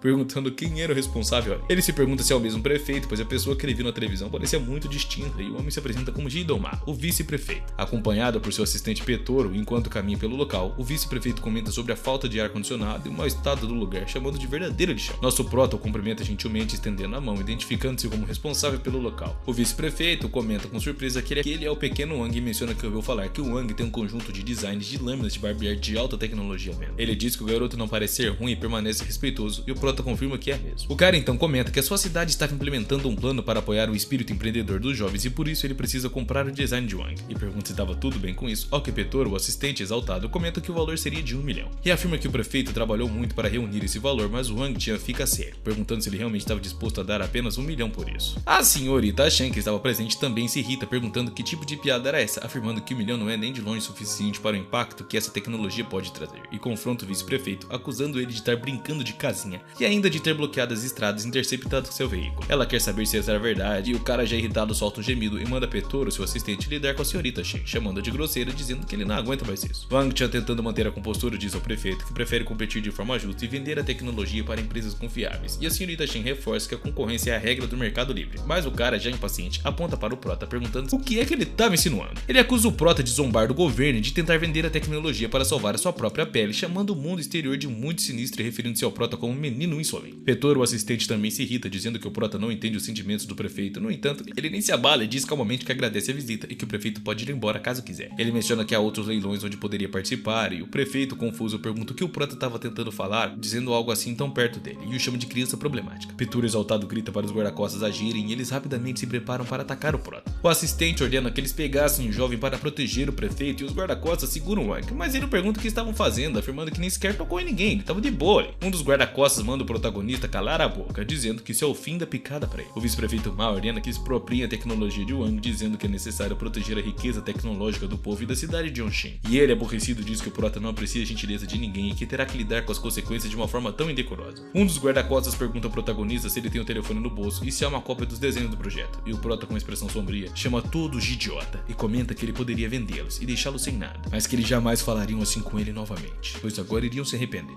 O assistente responde ao prefeito que todos estavam fechando as ruas lá fora. De repente, um grupo de policiais entra no lugar perguntando o que estava acontecendo e se talvez tivesse ocorrido uma briga, afinal, acabaram de receber um tipo de denúncia. Então ele chamou uma equipe para dar uma olhada e rapidamente o amigo do nosso protagonista chama o policial, dizendo que todo mundo ali era gente fina, mas que o prefeito estava intimidando eles. O vice-prefeito confiante sorri, dizendo que o diretor do show havia chego e que agora tudo ficaria ainda mais fácil. O policial corrupto pergunta quem era o intimidador, dizendo que acabou de ver esse jovem espancando civis. Preocupado, o amigo do protagonista pergunta a Nuan o que é que eles iriam fazer, afinal parecia que todos estavam trabalhando juntos, e Anne se aproxima do vice-prefeito repreendendo mesmo, dizendo ao prefeito Man que o financiador público estava usando o poder para seu próprio benefício, o que não era certo. Mas o prefeito simplesmente grita com ele, mandando ele calar a porcaria da boca e perguntando o que diabos um velho estava fazendo ali. Rapidamente o capitão diz aos bandidos para não serem teimosos e para serem obedientemente presos, mandando seus camaradas mirarem neles e ouvirem as suas instruções. Nesse momento, alguém entra rapidamente no lugar dizendo para eles largarem as armas. Ele conta que estava em uma reunião e ouviu o que havia acontecido e que soube que havia bandidos por ali. Ele pergunta ao vice-prefeito Ma e ao diretor o que havia acontecido. O diretor o cumprimenta chamando-o de prefeito Chen e agradece pelo trabalho durante esse momento. O vice-prefeito também agradece pela presença, mas com um sorriso falso, dizendo que este é o caso que originalmente pretendiam informá-lo mais tarde, juntamente com o desenvolvimento da cidade de Yongxin. O nosso protagonista, indignado, diz que talvez todos fossem farinha do mesmo saco, e comenta que não tinha uma outra maneira, ou eles permaneciam em Yongxin City no futuro, ou teriam que abandonar o projeto e pensar em uma outra coisa. Mas naquele momento, o tio Wen aparece silenciosamente, dizendo para ele ficar de boa, não se preocupa não, e que ele não fez nada de errado. O prota ainda não sabia o que o avô estava planejando e nem se ele seria importante, e nesse momento o prefeito Chen percebe algo, e com muito respeito vai rapidamente até o vô En para cumprimentá-lo, dizendo que ele é realmente o ex-líder do esquadrão. En responde ao camarada Chen que passaram muito tempo juntos, e os amigos do protagonista ficam de cara ao ver que ele conhecia o prefeito. A equipe de trabalho começa a se mostrar problemática, e o vice-prefeito e o diretor Shao suam de nervosismo, pois à medida que a conversa entre o velho e o prefeito se aprofundava, os rostos das pessoas ficaram cada vez mais desconfortáveis. O prefeito Shen comenta que entende e diz que a cidade de Yongxin sempre acolheria o surgimento de talentos e novas tecnologias, e que o problema de hoje era que a responsabilidade era totalmente deles. Ele ainda afirma que amanhã pediriam desculpas ao presidente Ken, dizendo ao vice-prefeito e ao diretor Shao que eles deveriam ir ao seu escritório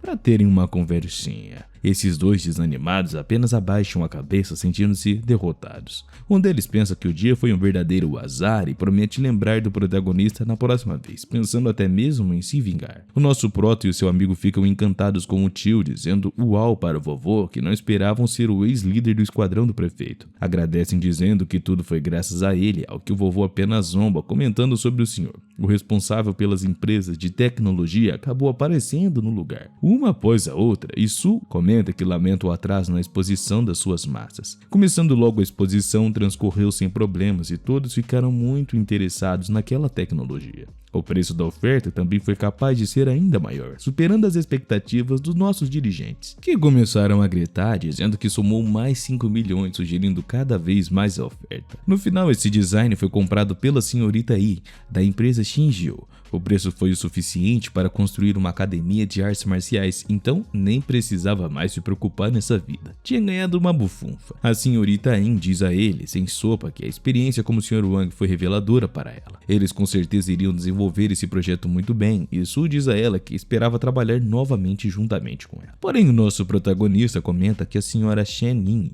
o convidou para jantar de luxo num hotel, e o jantar acabou dando em algo estranho. Em um outro cenário, vemos como a senhorita Shen, sem nenhum lucro, dá ao protagonista um agradecimento, agradecendo mais uma vez por dar uma oportunidade à empresa e por sua cooperação nesta colaboração. Su diz que era bom e que tudo foi graças ao brinde do prefeito, e olha para ela comentando que certamente, depois de alguma umas taças de vinho, as pessoas ficaram um pouco chatas. Xiao Shen, da Sinyu Technology, parecia estar interessada nele, claro. Por isso, ela queria saber mais através de Jin. Ela diz a Su que está cada vez mais curiosa sobre ele como pessoa e gostaria que eles continuassem batendo um papinho a mais. Se aproximando um pouco mais do nosso protagonista, conta-lhe a enorme citação que fizeram antes. Parece não se surpreender com as coisas e essa tranquilidade era totalmente incompatível com a sua idade. Isso era algo pra lá de misterioso. Ele responde que o presidente Chen esteve com medo e talvez com muito medo de reagir, a que o amigo do nosso protagonista rapidamente zomba dele, fazendo uma breve imitação sugerindo que estavam flertando com ele e, entre aspas, diz o seguinte, prendendo a senhorita Shen. Ele diz que estava cada vez mais curioso sobre o senhor, achando tudo muito esquisito e não consegue entender exatamente o que estava acontecendo com ele. Ele se levanta pedindo desculpa a todos, dizendo que hoje não vai mais acompanhá-lo. O amigo de nosso protagonista pergunta para ele onde vai, dizendo que ele não precisa pagar a comida e também não precisa ir de carro. E o nosso protagonista estava começando a cambalear com uma aparência bastante cansada. Ele comenta que estranhamente a força interior do Tai Chi percorria o seu corpo e estava se tornando cada vez mais incontrolável. Imaginando se era por estar praticando demais, ele sente que não era capaz de exercer nenhuma força. Suas mãos e pés iriam ficando cada vez mais leves. Consequentemente, ele cai em um golpe rápido. O amigo grita com ele e não aguenta perguntando o que havia de errado. Tio se pergunta o que estava de errado com Wang e pisca levemente, podendo vê-los, mas tudo estava muito embaçado. Ele ouve ao fundo as pessoas perguntando o que tinha acontecido e se talvez ele tivesse bebido demais. A senhorita Shen pergunta ao senhor, colocando a mão na cabeça, dizendo se ele estava bêbado, onde é que ele estava também, mas ele desmaiou, então por que é que ele estava no hotel? Ele também percebe que estava judiado, e mais tarde se surpreende com esse terno e esse aroma, perguntando se aquele aroma não era da senhorita Shen. Naquele momento, ele fica chocado ao perceber que alguém estava no banheiro, exclamando que ele ainda estava ali, mas se perguntava o que tinha acontecido. Ao fundo, podemos ver alguém dizendo ao Sr. Wang que ele finalmente havia acordado. Acontece que foi seu amigo que havia saído do banho. Ele pergunta se o senhor sabia que estava exausto depois de carregá-lo nas costas para o hotel e pergunta também o que havia de errado com ele e que deveria pensar em não beber tanto novamente. Ele também vomitou e felizmente uma outra pessoa, senhorita Shen, vestiu o casaco do senhor. Uma situação inesperada aconteceu e o corpo na real é como uma capital de uma revolução. E se não fosse assim, não faria sentido a transmissão ao vivo de Candy em busca de respostas. Enquanto no fundo, o seu amigo ronca sem cerimônia. Mas se a razão for falta de energia interior, então era hora de buscar um nível mais elevado de força interna por meio de artes marciais. Ele muda para uma nova transmissão, agora sobre outro assunto. O comentarista diz que foi deixado por Long, o que faz agora uma investigação mais profunda sobre a sua própria vida. No entanto, ele se vê limitado, preso numa estrada de mão única, à incapacidade, e o infinito parece distante naquele momento. E é então que ele recebe uma notificação. Ken, o primeiro tirano local, entrou na sala da transmissão ao vivo. Ele afirma que usou aquele estilo de boxe para derrotar vários e vários mestres, mostrando que os chineses não são os homens doentes do leste asiático. O protagonista comenta impressionado sobre a filosofia das artes marciais e o carisma de Li Bai. Ele promete explicar e demonstrar tudo e Huang garante que era exatamente por isso que queria comprar o jet. E então, o nosso protagonista envia uma recompensa, 8 milhões de moedas do mundo. Li Bai agradece ao primeiro tirano local pelo apoio e por investir no Jet Kune Do. O nosso protagonista pega o manual e diz empolgado que esse será o seu segundo segredo de artes marciais, o Jet Kune Do. Com entusiasmo, ele grita: "Bora pra cima, rapazes!" Mas ao observar o conteúdo, ele se surpreende e nada parecia ter mudado. Ele então decide que talvez fosse melhor abrir o baú do tesouro, já que eram vários, e isso aumenta até a sua chance. Cada baú que ele abria dava a ele 10 mil moedas do mundo, e somando tudo, viraria uma quantia considerável. Ele coloca as mãos na cabeça e grita em choque que o sistema enlouqueceu e o seu amigo acorda assustado, perguntando que barulho era aquele, enquanto o prota encara a tela do telefone. Lá uma opção aparece, escrito retirar. Ele clica se perguntando, intrigado, como era possível que mesmo após uma atualização existia essa função de saque. Ele cogita se era isso que poderia ser transferido direto para o seu cartão do banco e de repente as moedas saem do celular. Nesse tipo de mundo, a lógica costumava ser deixada de lado e parecia perfeito para o prota. Nosso herói comenta pensativo que só saiu uma moeda de cada baú e se pergunta se era apenas uma mesmo. Aquelas eram as 10 mil moedas do mundo, mas talvez não fossem apenas simples moedas de ouro. Agora ele estava praticando no parque e a dor em seu corpo só se alivia quando ele treina o Tai Chi e a sua energia interna. O parque nas primeiras horas da manhã estava tranquilo, quase como se o céu e a terra estivessem em perfeita harmonia. Com o punho fechado, ele declara que se sentia renovado e aquele desconforto havia ido embora. ele sente a sua força crescer de novo, e as moedas que ele havia retirado começam a desintegrar aos poucos, virando cinzas, enquanto uma onda de energia poderosíssima o atravessa. E é então que ele entende, as moedas têm o poder de fortalecer a sua energia interna. Ele grita surpreso, estava realmente com receio disso, e é nesse instante que o celular dele toca. É Shao Kahn ligando, dizendo que fazia tempo em que eles não se viam, e ele pergunta se era verdade que ele estava na cidade de Jincheng, e ela confirma, dizendo que ultimamente não tem muita coisa acontecendo na escola, e que gostaria de vê-lo e também de ver o irmão dela, Tyan. Ela avisa que tem ótimas notícias para contar. Estava do lado de fora da sala de reuniões da irmã e escutou algo importante. O treinador do país, aquele mesmo que havia sido expulso da última vez, agora queria trazer de volta o professor. Shao estava determinada a se vingar no salão de artes marciais, mas ela permanece confiante e tranquila, dizendo com uma firmeza absurda que já sabia daquilo. Ele entende que se não quiser abrir um novo salão de artes marciais, Kangua continuaria incomodando ele. Isso porque a ausência dele iria atrair a atenção de muitos repórteres e veículos de mídia também. Queriam usar o seu nome de graça para gerar audiência, e ele se surpreende admitindo que era na verdade uma ótima ideia. Com um sorriso elogia Kinger, dizendo que era bem esperto, e tudo isso enquanto ele estava se deliciando com a panqueca.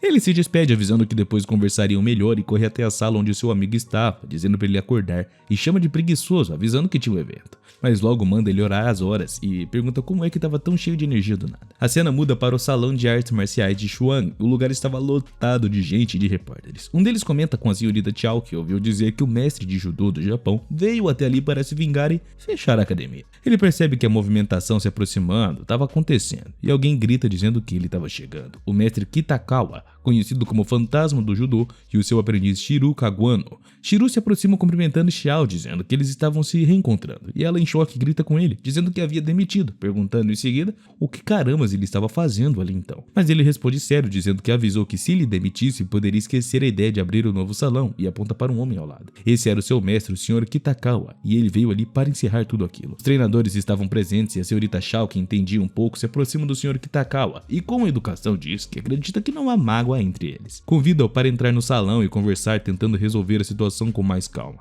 Ela sorri um tanto quanto desconfortável e propõe que eles conversassem no lugar mais reservado, longe de olhares e dos holofotes. Comenta de uma maneira sutil que talvez ele aceitasse esse encontro, afinal a senhorita Shao era bastante charmosa, mas a brincadeira deixa Shao desconcertada. Kitakawa percebe, mas não se incomoda, pelo contrário, se aproxima, segura a cabeça da aprendiz e pergunta com ironia se era isso que estava ensinando. O gesto parecia doloroso e o rapaz grita, e um dos carecas da academia se irrita mandando tirar aquele cara da sua frente de imediato. A luta era inevitável, e um dos professores pergunta à senhorita Chao o que é que eles deveriam fazer. A situação estava tensa e os treinadores estavam todos ali, mas parece que seria muito complicado evitar aquele confronto. Uma das amigas de Chao faz um comentário debochado dizendo que só aquele desafio já havia valido o ingresso. Mesmo assim, com firmeza, ela responde que não, que aquela disputa era entre ela e o cara. Ainda afirma que é uma mestre da primeira linha e a maioria das pessoas ali não teriam chance contra ela. O amigo de Nu observa, intrigado, perguntando o que estava rolando. Queria saber o quão forte ela realmente era e rindo um pouco, mas fica com um olhar determinado, comentando que ela não é uma lutadora comum, e fica se perguntando se será que ela conseguiria competir com a força interior do Tai Chi dele.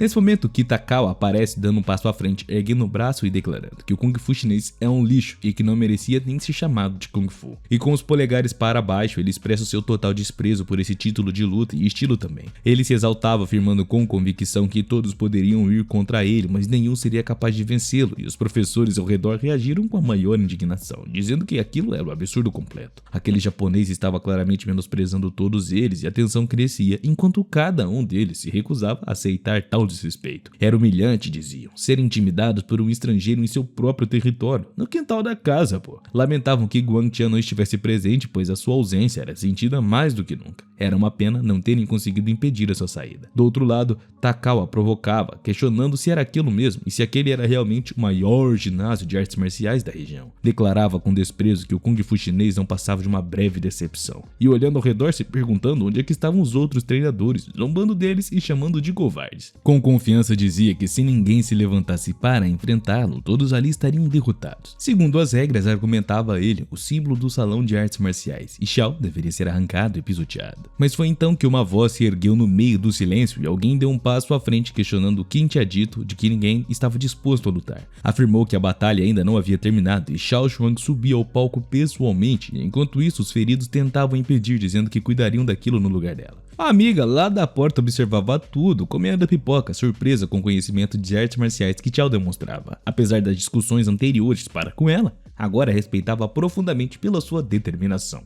Para ela, aquele era um espetáculo e tanto, e assim, a garota, assistindo de longe, estava alarmada, não conseguindo acreditar que Xiao teria uma chance real. Ginger comentava com a irmã que nem mesmo os treinadores haviam conseguido vencer o oponente, então o que ela poderia fazer? Xiao respondia com firmeza dizendo que o salão Xiao Xuan havia sido fundado por ela, por isso lutaria até o fim, mesmo que ela fosse a última respiração. Ten Kawa, o lutador de aparência peluda, achou curioso ver a senhorita entrar na luta pessoalmente e era a primeira vez que a via tão de perto. E diante de uma mulher tão encantadora, dizia para si mesmo que teria dificuldade em ser cruel com ela. Ainda assim avançou, prometendo que amaria muito através de seus golpes, uma ameaça disfarçada de provocação. No entanto, antes que pudesse agir, uma nova voz surgiu no meio da multidão. Alguém criticava sua fala, dizendo que aquilo não passava de uma ridicularidade. Se o judô, kung fu, qualquer estilo de luta deles era mesmo daquele nível tão medíocre, então era melhor voltarem para casa e assistirem pela televisão. Comentava ainda que tempos atrás já havia vencido um instrutor de judô e que agora, pelo visto, o professor dele também não era grande coisa. A grande chegada causou alvoroço entre os repórteres, que se perguntavam se ele era aquele lutador lendário que haviam sido falado. Do outro lado, Kang gritava com seu mestre dizendo que era aquele homem, Wang Tian, que o havia humilhado quando havia chamado o judô de lixo, e que ainda insultava o professor. Pedia que ele fosse vingado de uma vez por todas e calasse essa história. Xiao, atenta à cena, franzia a testa, se perguntando o que o Wang estava fazendo ali. Desconfiava se ele estava ali apenas para zombar de todos, e já Kinger não escondia a felicidade. Reconhecia Wang de imediato e os demais artistas marciais se empolgavam com a chegada do irmão Tian.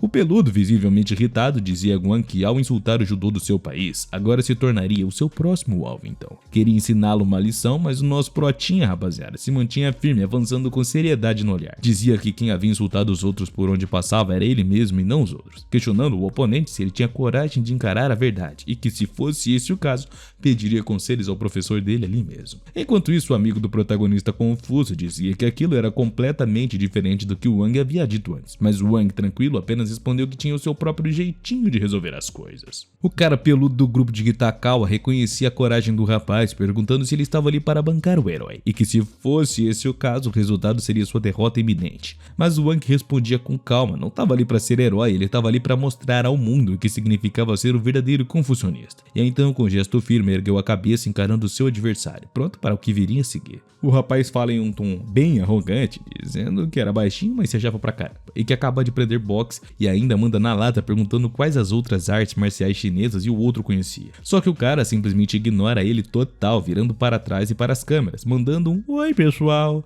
Se apresenta como Wang Tian, dizendo que também é um artista marcial e que estava se preparando para se aperfeiçoar nas lutas, mas ainda não havia escolhido um nome oficial para suas técnicas não. Mesmo assim, pede para todo mundo lembrar bem dele, e enquanto isso, Kitakawa estava visivelmente boladaço por ter sido completamente ignorado. Um repórter até pergunta se o nome dele era Wang, o que só piora o clima, e Tian pergunta se ele é o Wang Tian do último leilão, e comenta que ouviu dizer que grandes nomes da indústria de ciência e tecnologia vieram até Yangqing para participar da exposição. Ele ainda comenta que tudo isso é bem misterioso porque nem os organizadores sabiam quem era esse cara no rolê. Ele solta uma risadinha falando que prefere não comentar muito sobre isso e que o pessoal não deveria especular tanto. Ele tá ali no palco por um motivo, mas antes que ele terminasse de falar, Kitakawa explode, partindo pra cima dele com raiva e xinga ele de bastardo, dizendo que estava sendo desrespeitado e que isso é o mesmo que pedir a morte. Mas o protagonista reage rápido segurando as mãos dele, antes de qualquer golpe acertasse. Um aviso é dado, ele atacou antes da luta começar e o que ele fez não foi nada legal. Kitakawa percebe que o cara reagiu com uma velocidade pra lá de impressionante, comentando que o garoto realmente sabia se defender.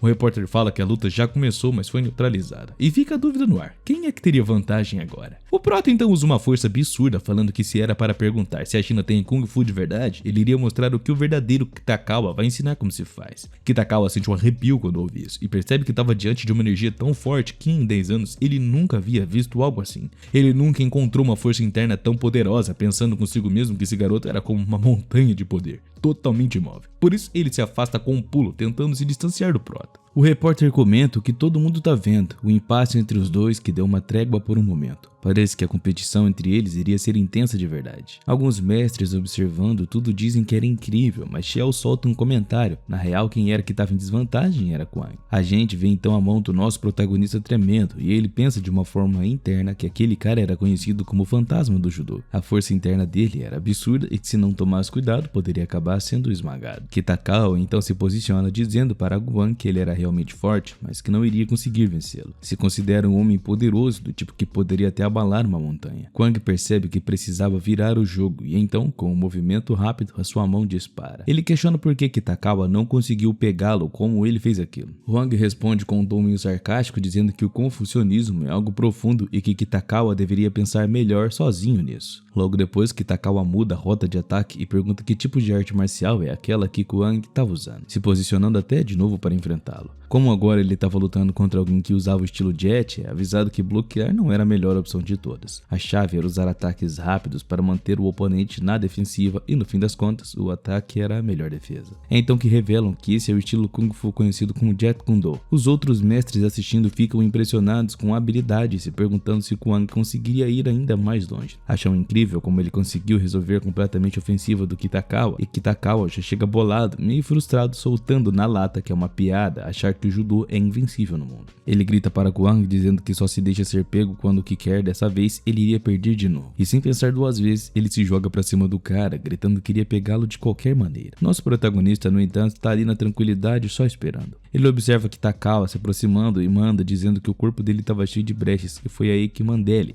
um dos que estava assistindo, arregala os olhos e solta um "Perdeu, Playboy". Kwang segura o braço de Kitagawa e o arremessa contra tudo no chão. Kitagawa fica em choque e nem entende o que rolou e admite que dessa vez não deu pra ele não. E foi tão rápido que parecia um piscar de olhos. No segundo seguinte, o corpo dele já estava sendo esmagado contra o asfalto e o repórter, animadíssimo, disse que foi sensacional, que Guangchan realmente venceu com um golpe clássico do judô. E ao fundo, Shao nem se abala, só comentando que era muito bom e que foi incrível mesmo. E ainda explica que pelas regras do judô, cair de costas assim era praticamente admitir derrota. O tal fantasma do judô havia sido derrotado e Kitagawa fica ali, completamente desnorteado, sem acreditar no que acabou de acontecer com ele. Mas aí entra em cena Shiro Kawano, indignado, e diz que nisso tudo era um absurdo e que é impossível o professor dele ter perdido assim e que nem se importa mais. Se era para resolver isso, iria fazer do seu jeito. No acesso de fúria, ele grita que não vai parar por ali e se aproveita da confusão e parte com tudo para cima do protagonista, segurando uma faca e berrando que dessa vez iria mandá-lo direto pro inferno. Só que no meio do ataque, alguém segura o braço dele e Shiro se vira, assustado, tentando entender quem é que teve a ousadia de pará-lo. Ele nem tem tempo de pensar porque a pessoa que o segurou já dá um socão que faz ele apagar na hora. Shiro cai duro no chão, espuma saindo da boca e Kitagawa olha para o corpo dizendo meio sério e meio debochado que isso aí era falta de educação. Ele ainda comenta que o cara caiu de mau jeito no ombro dele mais cedo e que se não fosse por ele ter segurado, teria quebrado a coluna. Mesmo assim, ele admite que o Kitagawa foi algo pesado demais e tá pronto para continuar, mas é interrompido pelo cara. O cara se ajoelha num gesto de respeito, dizendo que conhece que as artes marciais de Wuxia são profundas e grandiosas. Ele fala que entende que está diante de um verdadeiro artista marcial e que não tem por que sentir vergonha disso. Ele então anuncia que vai embora e que precisa matar o próprio discípulo e que um dia vai voltar à China, esperando reencontrar Kwang como um verdadeiro homem sábio. Logo depois, Kinger se aproxima de Kwang e diz que foi demais e que todo mundo viu e ficou impressionado com o que ele fez. Kwang, bem humilde, responde que não foi nada, só fez o que faria normalmente. Enquanto isso, ele repara que Shao está se aproximando e ela chega dizendo que dessa vez Ben Xingchong apareceu do nada para meter o pé na porta da academia e que mesmo sem esperar que Kwang fosse vencer, agora a academia estava super agradecida por ele ter feito isso. Ela ainda comenta que como ele já foi parte da equipe da academia de artes marciais, os antigos mestres não iriam se importar nem um pouco se ele quiser voltar. Ela o convida oficialmente a se juntar novamente ao time do Xiao, mas a notícia de que ele vai desafiar a sala de aula do Xiao e ainda meter o pé na academia deixa completamente assustado. Ele quase pega fogo de tanta raiva, reclamando que Wang Chan só estava usando a situação para se promover e grita que Kwang deveria se preparar porque ele vai pagar por isso hoje. A assistente de Xiao tenta acalmá-lo, pedindo que ele se controlasse, que cuidasse da imagem dele e prestasse atenção nos repórteres que estavam por perto. Kinger percebe toda essa tensão no ar e a cena muda e o nosso protagonista acaba se encontrando com Kinger, comentando que, para ser sincero, já tinha sentido que tudo aquilo ia rolar. Shao King ainda demonstrava uma preocupação forte com a irmã dele. Era visível que esse sentimento não tinha sumido, mesmo depois de tudo. Ficava no ar se aquilo tudo tinha sido só um convite esperto ou se havia algo mais por trás. A verdade é que a garota era extremamente inteligente, do tipo que todo mundo consegue ler fácil, mas que mesmo assim impressionava. Ela teve que sair correndo depois do encontro e voltar rapidamente para a escola, deixando claro que estava com pressa. Rapaziada, eu peço desculpas, mas eu tô com uma dor de garganta do caramba, então vou ficar na moral. Depois do confronto na academia, ele começou a entender a grandiosidade do que estava envolvido. Percebeu que o mundo das artes marciais era como um céu infinito, cheio de possibilidades e desafios. Pensou que se não fosse pela alta promoção de Huang Coin, aquele confronto teria sido realmente difícil de lidar sozinho. Foi aí que decidiu investir cerca de 10 mil moedas mundiais para dar um up na sua força. Já sabia que, sempre que tivesse sorte, essas moedas seriam absorvidas pela sua energia interna e também iriam fortalecer o seu cultivo. Nesse processo ele percebeu algo estranho de novo. Aquele velho e esquisito com aquele olhar de intenções cheios estava ali encarando ele mais uma vez. E não era só ele, parecia que tinha muitas outras pessoas que iam começar a praticar no Parque Futuro. Mas o velho sempre estava por ali, como se fizesse parte do cenário. Ele resolveu voltar para casa e no caminho recebeu uma ligação de um amigo. Do outro lado da linha, o tom era de puro desespero. O amigo chamava ele de gordo e perguntava por que estava demorando tanto, dizendo que ele precisava ir até a academia de artes marciais o mais rápido possível. Até porque ele não aguentava mais a pressão e a porta quase tinha sido arrombada e muita gente estava aparecendo lá. Quando o cenário muda, a academia está cheia, pessoas normais, gente do dia a dia estavam aparecendo querendo se inscrever. Um deles oferecia dinheiro, dizendo que pagaria o quanto fosse necessário, o outro implorava para ser aceito como discípulo e Huang ficou completamente confuso, tentando entender o que tinha causado aquela loucura. Um amigo dele, quase desabando de cansaço, explicava que ninguém estava ali para causar problema, mas que ele estava ficando maluco com a quantidade de gente que estava tentando entrar. Comentava que a entrevista na televisão tinha sido um sucesso total de propaganda, mesmo sem nenhuma intenção. No meio da confusão, algumas garotas se aproximaram de Huang e uma delas acreditava que ele era o mestre e queria ser aceita como a sua discípula. Outra comentava que ele era bem mais bonito pessoalmente do que na televisão, e um homem também aparecia, dizendo que pagaria mensalidade integral se fosse aceito. Huang tentava manter a calma, pedindo que todos parassem com aquelas ideias erradas e explicou que não tinha aberto a academia para ganhar dinheiro.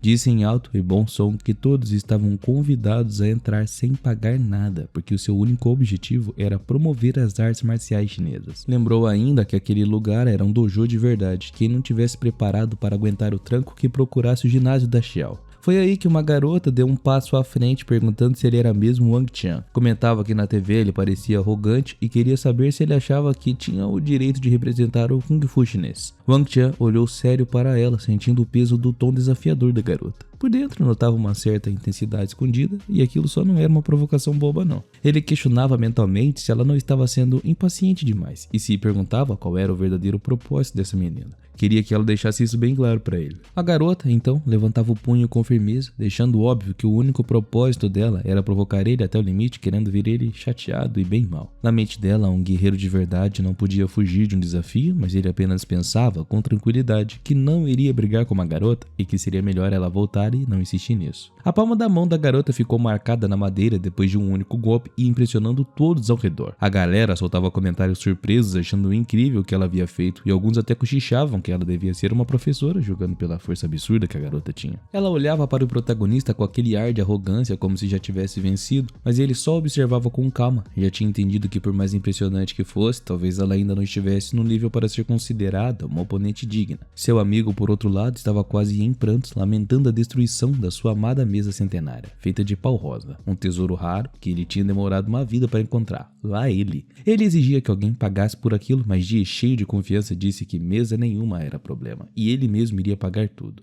desde que o protagonista aceitasse o desafio da garota. Dinheiro para ele não era o problema e olhou para Wang com um sorrisinho, soltando que, se eles não iriam passar-se por covardes, né? O nosso protagonista, porém, não estava achando graça nenhuma e encarou a garota com seriedade, aceitando o desafio. Perguntou com firmeza se ela estava preparada e respondeu friamente, dizendo que sempre teve vontade de enfrentar um professor e enfiar a mão na cara dele. Mas logo depois alguma coisa mudou, a aura dela se intensificou no mísero segundo, surpreendendo até Jie, que percebeu a mudança de postura. Mesmo com toda essa energia, ela tentava manter a compostura, dizendo que não tinha medo, só que a tensão era clara. Sem perder tempo, o protagonista mandou que ela se preparasse, dizendo que ia enfrentá-la usando apenas o velho estilo de boxe da Ju. Ele avançou confiante, mas com apenas 2 dedos, o protagonista bloqueou o soco dela, e sem esforço nenhum ele conseguiu fazer isso. Ela congelou em choque, era impossível, como alguém podia bloquear um ataque direto usando apenas 2 dedos. Ele continuava tranquilo, perguntando se era só isso que ela tinha e se ela entendia mesmo as consequências de provocá-lo daquela maneira. Deixou claro que não tinha tempo para ficar brincando e que se fosse para lutar, era melhor ela dar tudo de si. Ela ficou visivelmente frustrada, quase tremendo de raiva, dizendo que não precisava ouvir nenhum sermão. Então partimos para cima com um golpe especial, uma técnica complexa com ataque em 12 direções diferentes.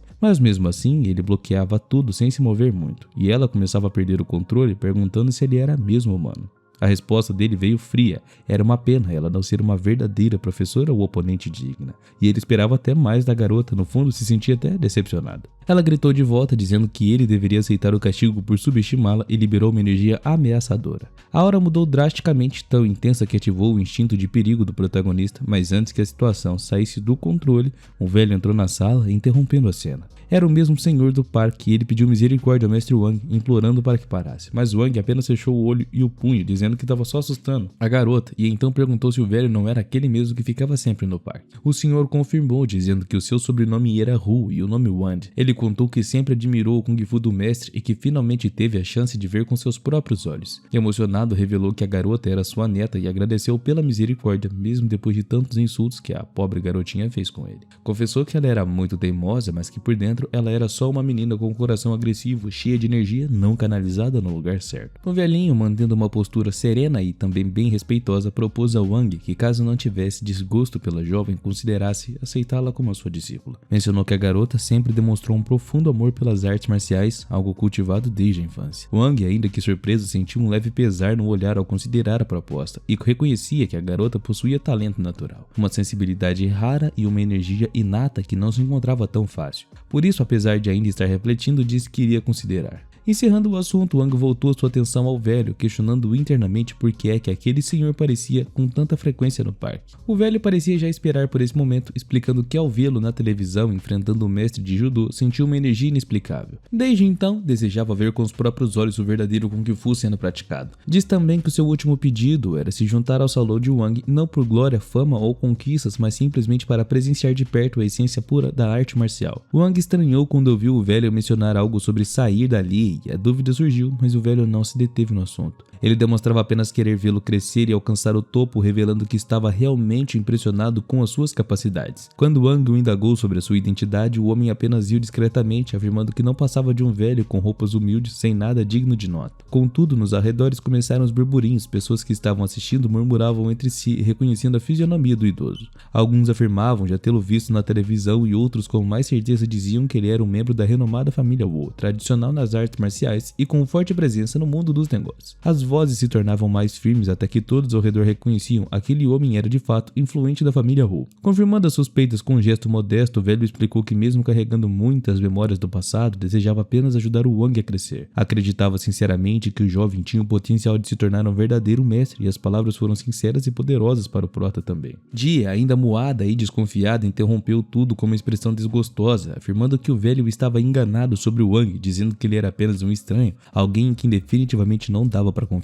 Acrescentou que até se aproveitara dela com um olhar reprovador e antes que pudesse continuar, o velho apertou-lhe a bochecha com firmeza, fazendo ela gritar de dor, e a repreendeu com apenas um avô com autoridade podia fazer. Ela então cedeu, admitindo que apesar das aparências, havia viajado muito, conhecido muitas pessoas e que mesmo Wang parecendo arrogante ou também cínico em certos momentos, demonstrava uma confiança verdadeira e inabalável enquanto ele estava lutando. Concluiu que ele não era alguém que enganava os outros quando se tratava de artes marciais e que sabia bem o que estava fazendo. Enquanto isso, outras pessoas que assistiam ao desenrolar da cena se aproximaram com formulários de inscrições nas mãos, interessados em ingressar na academia, e diante da movimentação, o velho ergueu a voz pedindo a atenção de todos. Disse que a partir daquele dia, daquele momento, ele próprio faria uma avaliação dos candidatos. Alertou que se não tivessem preparados para suportar as dificuldades, era melhor que nem tentassem incomodar o mestre Wang. A declaração gerou desconforto em alguns que protestaram, dizendo que queriam apenas aprender a se defender. Outros sugeriram que o salão deveria acertar mais alunos e o velho respondeu com fraqueza, dizendo que muitos buscavam apenas status e que essa busca vazia poderia atrapalhar o verdadeiro cultivo de um mestre. Por isso todos deveriam formar uma fila e se submeter a um teste. Um dos candidatos, visivelmente desconfortável, murmurou que se nem conseguisse vencer aquela garota determinada, então era mesmo um fracasso. Jie, por sua vez, achou graça da situação e riu, reconhecendo que apesar do caos, aquilo seria uma grande ajuda para o Wang. Algum tempo depois, com o ambiente mais calmo, Wang comentou consigo mesmo que havia tido uma conversa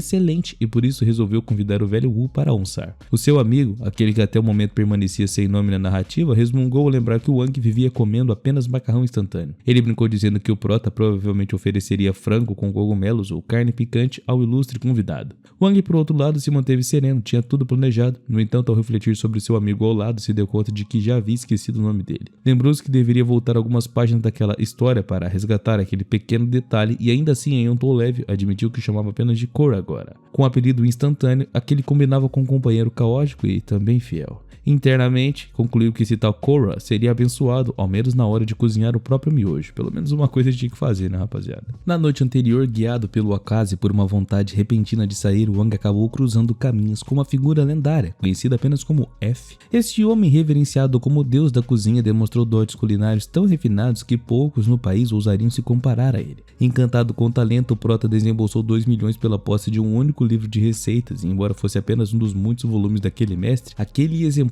continha o suficiente para transformar qualquer um em alguém próximo dos deuses quando se tratava de cozinha. Na manhã seguinte, tomado por empolgação, Wang decidiu que aquele seria o dia em que provaria o verdadeiro poder da alquimia culinária. Com os ingredientes à sua frente, notava-se um brilho peculiar, um resplendor que não vinha da luz, mas da aura de algo extraordinário. Cada movimento era preciso, cada corte tinha ritmo, como uma coreografia milenar. Quando terminou, anunciou em tom firme, mas satisfeito, que os pratos estavam finalmente preparados. O seu amigo, agora devidamente apresentado como Fat Zhang, aproximou-se embasbacado, procurara durante um bom tempo por Wang Tian e ao vê-lo ali dominando as panelas como um artista em pleno espetáculo, mal pôde acreditar. O aroma era algo fora do comum, hipnótico, transcendental. Ele se perguntava quase em delírio onde é que o amigo havia aprendido aquilo, chegando até a duvidar que o lendário Tio Bilu tivesse alguma coisa a ver com tamanha obra-prima. Fat, um autodeclarado glutão com vasto repertório gastronômico, admitia em pudor que jamais em nenhuma das suas peregrinações por restaurantes experimentara algo tão esplêndido. Enquanto isso, Dai, como sempre, tentava esconder a sua admiração atrás das provocações. Reclamava, insinuando que Wang sabia apenas intimidar garotas e que as suas habilidades na cozinha não deviam valer muita coisa.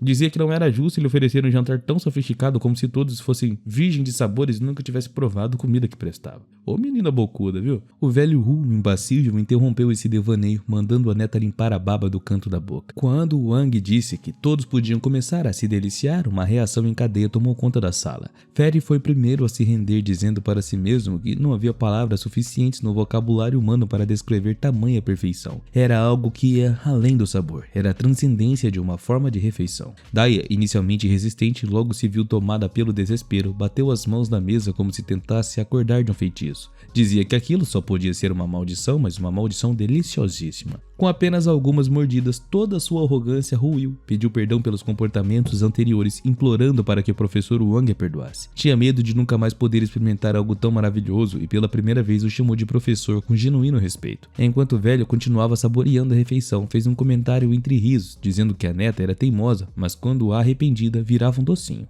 Lamentava não saber a quem ela puxara esse gênio, mas também não deixava de sorrir, satisfeito por dentro. Feri, zombando da situação, provocava a garota, dizendo que olhasse bem quem estava falando agora, e Wang, se mantendo superior, apenas aconselhou que ela trabalhasse duro no futuro. Se gostava, que comesse mais. E a garota sentiu, agora completamente rendida. Foi então que o velho Hu, com uma expressão um pouco mais séria, se aproximou, dizendo que havia algo importante a tratar. Um detalhe que observara na última transmissão ao vivo de Wang, algo que não podia ser ignorado. Wang pediu que fosse direto e o velho explicou com a gravidade de quem sabe o que diz, que havia uma dissonância preocupante entre o treinamento de Wang e a sua experiência real em combate. Faltava vivência no calor da batalha e isso o impedia de aceitar todo o seu potencial. Explicou que os verdadeiros mestres acumulavam não só técnica, mas cicatrizes e reflexos, e a evolução vinha do confronto, do improviso, do erro. Por isso era necessário que o velho organizasse alguns novos desafios para o protagonista, combates reais com lutadores de verdade. Wang assentiu com seriedade, cerrando o punho diante da proposta, sabendo que o caminho do guerreiro era eterno e que ainda havia muito a trilhar. Mais tarde, após o jantar, fizeram um grande brinde final e celebraram junto as artes marciais chinesas, gritando vivas que ecoaram pela noite como um juramento silencioso. Já deitado, o protagonista olhava para o teto satisfeito e cheio, pegou o celular curioso sobre o que estaria acontecendo na transmissão ao vivo. Foi então que percebeu percebeu algo inusitado. Havia recebido um convite estranho para uma nova sala de transmissão e, sem entender muito bem, aceitou.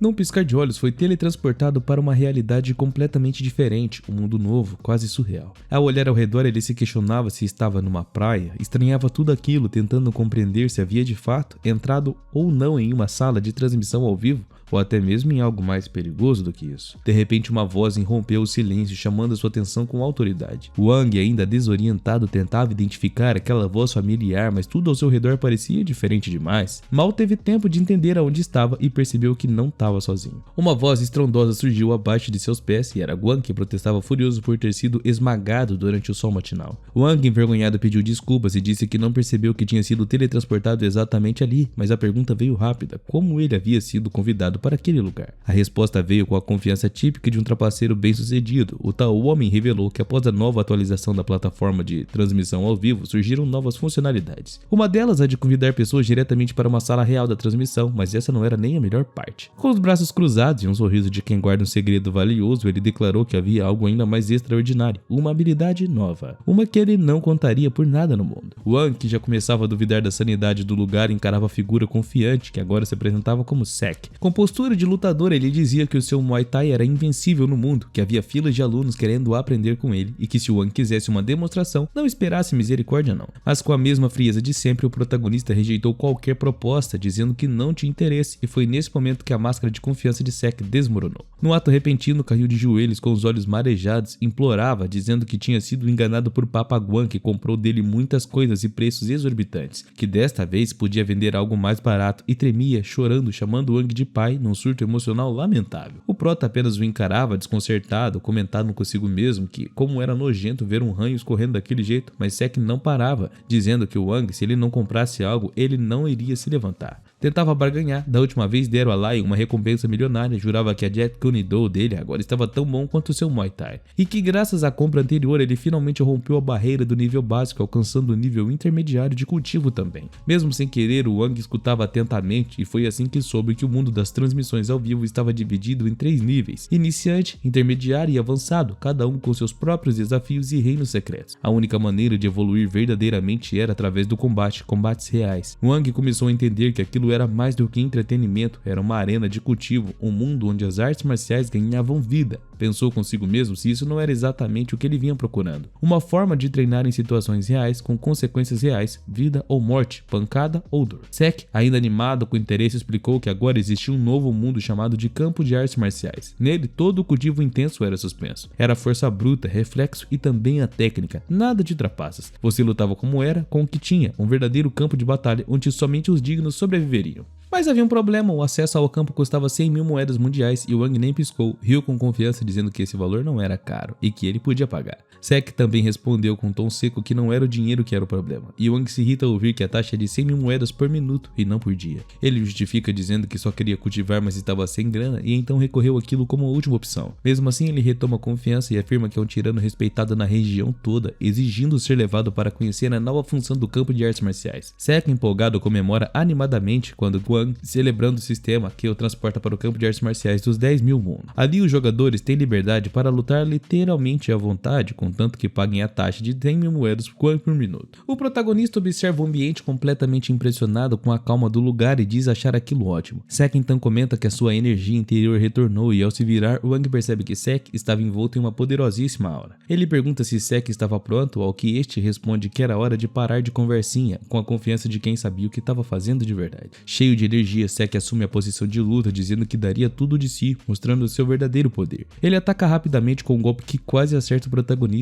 e este mesmo se defende habilmente, bloqueando pela esquerda e respondendo com outro golpe, e a luta se intensifica e era o verdadeiro duelo. Sek, determinado, encara o protagonista perguntando se ele realmente achou que aquilo já havia chegado ao fim. Com o olhar sério, ele diz a Huan que foi subestimado demais e em seguida desfere uma cotovelada violenta no rosto do protagonista, chamando o golpe de cotovelo giratório da morte. O ketchup escorre e o protagonista protagonista começa a ficar desesperado. A respiração falha e ele se pergunta se estava prestes a ir de F. De repente, então ele desperta em uma praia surpreso e ao seu lado está a mãe de Zack, que pergunta calmamente como é a sensação de morte. Emocionado, ele acaricia a própria cabeça, comentando que nunca havia sentido algo tão indescritível, elogiando o cara por ser alguém capaz de fazer isso. Brincando mesmo, responde que tudo aquilo aconteceu em apenas 6 segundos e o protagonista fica surpreso com esse tempo. Zack responde que Tai Chi como alguém que conhece o bem e diz que Tai Chi não serve contra a força bruta. O prota fecha o punho e desafia Zack para uma outra rodada, ao que o mesmo intrigado pergunta quando é que o pai dele compraria o seu Muay, mas diz que está tudo bem e que vai continuar brincando com ele. Eles retornam ao campo para lutar novamente e naquele dia o protagonista enfrentou Zack repetidamente na arena. Obcecado por aquele combate de vida ou morte, ele se entregou por completo, mesmo que a sua energia se esgotasse de uma forma pra lá de rápida. Não havia arrependimento, ele buscava exatamente esse tipo de experiência real em sua jornada de cultivo. Zack, ofegante com as mãos à cintura, diz que estava cansado e pergunta ao cara se era por isso que a força dele aumentou. Apesar de toda a intensidade da luta, internamente Zack permanecia firme, com a sua energia ainda vibrante, como se o combate nem tivesse cansado. Impressionado, o protagonista comenta que por mais profunda que fosse a força interior de Zack, ele ainda não conseguiu vencê-lo, nem mesmo obteve o seu Muay. Mas reconhece a sua força, pois naquele instante o protagonista declara não estar com pressa para adquirir esse negócio. Como forma de gratidão, ele entrega a Zack uma generosa recompensa de 1 milhão de moedas, honrando toda a sua dedicação. Ele agradece ao cara com afeto sincero, dizendo que o ama muito e que será sempre bem-vindo nas próximas vezes. Determinadamente, o protagonista diz que aquilo foi apenas o começo, uma introdução, e os verdadeiros desafios ainda estavam por vir. Ele sabia que havia muitos mestres em níveis muito superiores e que ainda não faz ideia do quão poderosos eles podem ser. Para enfrentá-los, precisaria encontrar uma forma de evoluir e atingir reinos de força mais elevados. Porém, os efeitos do combate ainda estavam em seu corpo e ele sente os músculos tensos, os nervos em alerta e uma dor constante, e refletindo sobre isso decide procurar por algum tipo de remédio ao vivo, enquanto explora outras salas de transmissão. Durante essa busca, uma mensagem chama sua atenção. É sobre uma cartomante que andou falando de um certo Wang, conhecido por distribuir recompensas generosas, e o aviso levanta uma dúvida: de onde é que viria tanto dinheiro? Um usuário anônimo faz a pergunta e isso desperta sua curiosidade, e ele fica intrigado com a tal cartomante, achando suas palavras interessantíssimas e cogitando que ela talvez compreendesse as regras da transmissão ao vivo. Ao perceber que se trata de um anúncio, clica sem hesitar e assim que entra, o Wang é teletransportado para uma densa floresta de bambus. Ali dentro, de costas para ele, está uma figura misteriosa. A pessoa comenta que o visitante é um lendário tirano local número 1, o próprio Sr. Wang, e que não havia dúvida de que eles eram o famoso vidente. Sean Goodall, o velho sábio da sala, ri tranquilamente, afirmando que estudou astrologia e geografia com Yu e diz que conhece tudo e que não precisava sequer virar para saber quem estava atrás dele. O sistema de apoio repreende, dizendo que isso é só conversa fiada, mas mesmo assim ele segue confiante, dizendo ao visitante que já esperava sua chegada. Perguntando se sabe por que estava ali, Wang responde que sim e que mesmo a sala parecia abandonada, ele previu que chegaria no momento certo e que o velho Shang-Gu o encontraria. Ele então questiona se o cara estava ciente do desastre iminente que estava se aproximando e felizmente ele diz que o destino havia unido eles e ele podia ajudá-lo a enfrentar esse terrível destino. Mas para isso exige que lhe dessem mais 3 palavras para que pudesse explicar com clareza, caso contrário ele simplesmente iria meter o pé e ir embora. O velho sorri, tosse levemente, dizendo que como é o Hang, então não forçaria ninguém, depois cita enigmaticamente: em um dia ensolarado, as flores desabrocham e caem no pó. A origem e o fim são todos parte do destino e pede que ele retornasse algum dia. No entanto, fiel à sua palavra, o protagonista se afasta, sentindo que perdeu tempo e lhe havia prometido uma recompensa caso recebesse uma informação útil, o que não aconteceu. Mas ao perceber isso, o velho Shang-Gu entra em desespero, correndo e se agarrando aos pés do prota, implorando que ele ficasse, e clama ao cara que não o abandonasse, confessando que cometeu um erro. Com serenidade no olhar, o protagonista exige que ele diga algo útil imediatamente, e o velho admite ter dito bobagem e que só faltava mais uma. Nesse momento, Nong aparece observando a cena e comenta que Sean Goodall é um tolo com aparência de sábio e trabalhou muito para trazê-lo até ali. Achando que poderia fazer uma piada, no entanto, nada parece funcionar contra o protagonista e então Sean Goodall precisa agir rapidamente. Ele se recompõe, respira fundo,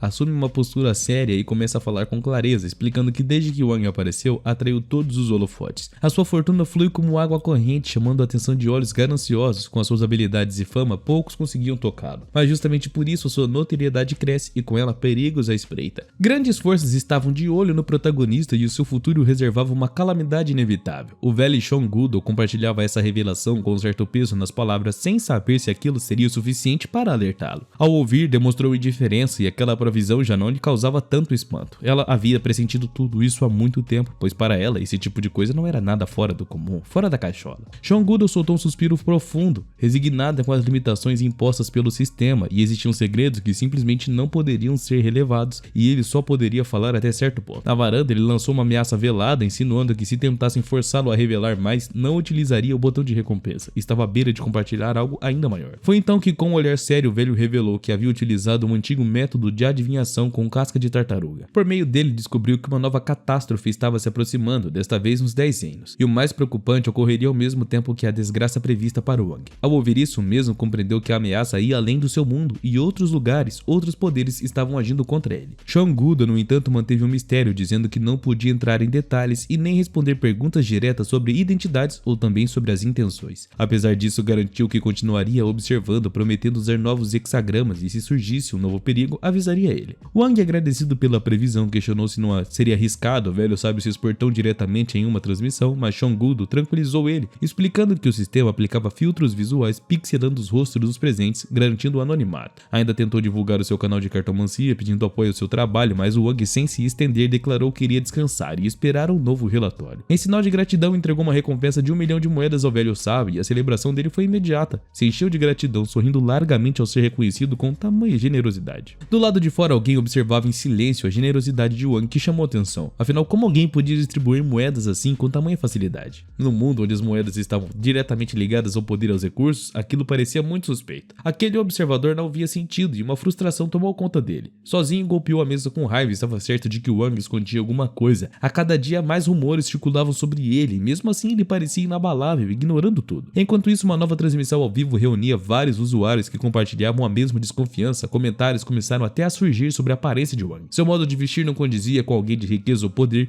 e alguns começaram a sugerir que as suas moedas talvez fossem fruto de roubo. As vozes se multiplicavam, alimentadas pela desconfiança, e um dos participantes, com o dente de ouro brilhando e um olhar determinado, apertou o punho. Estava convencido de que algo precisava ser feito, e os outros até concordaram. Toda a transmissão só falava dele. A paciência estava se esgotando e era hora de agir. Foi ali, naquele momento, que uma decisão perigosa fora tomada. Eles planejariam algo, um plano para derrubar Wang. Aquele homem de dente dourado deu nome à conspiração Plano de Assassinato de Wang Chan. Enquanto tramavam isso, ele ainda ordenava que o administrador da guilda expulsasse aquele idiota rico que havia se infiltrado, e a tensão só aumentava.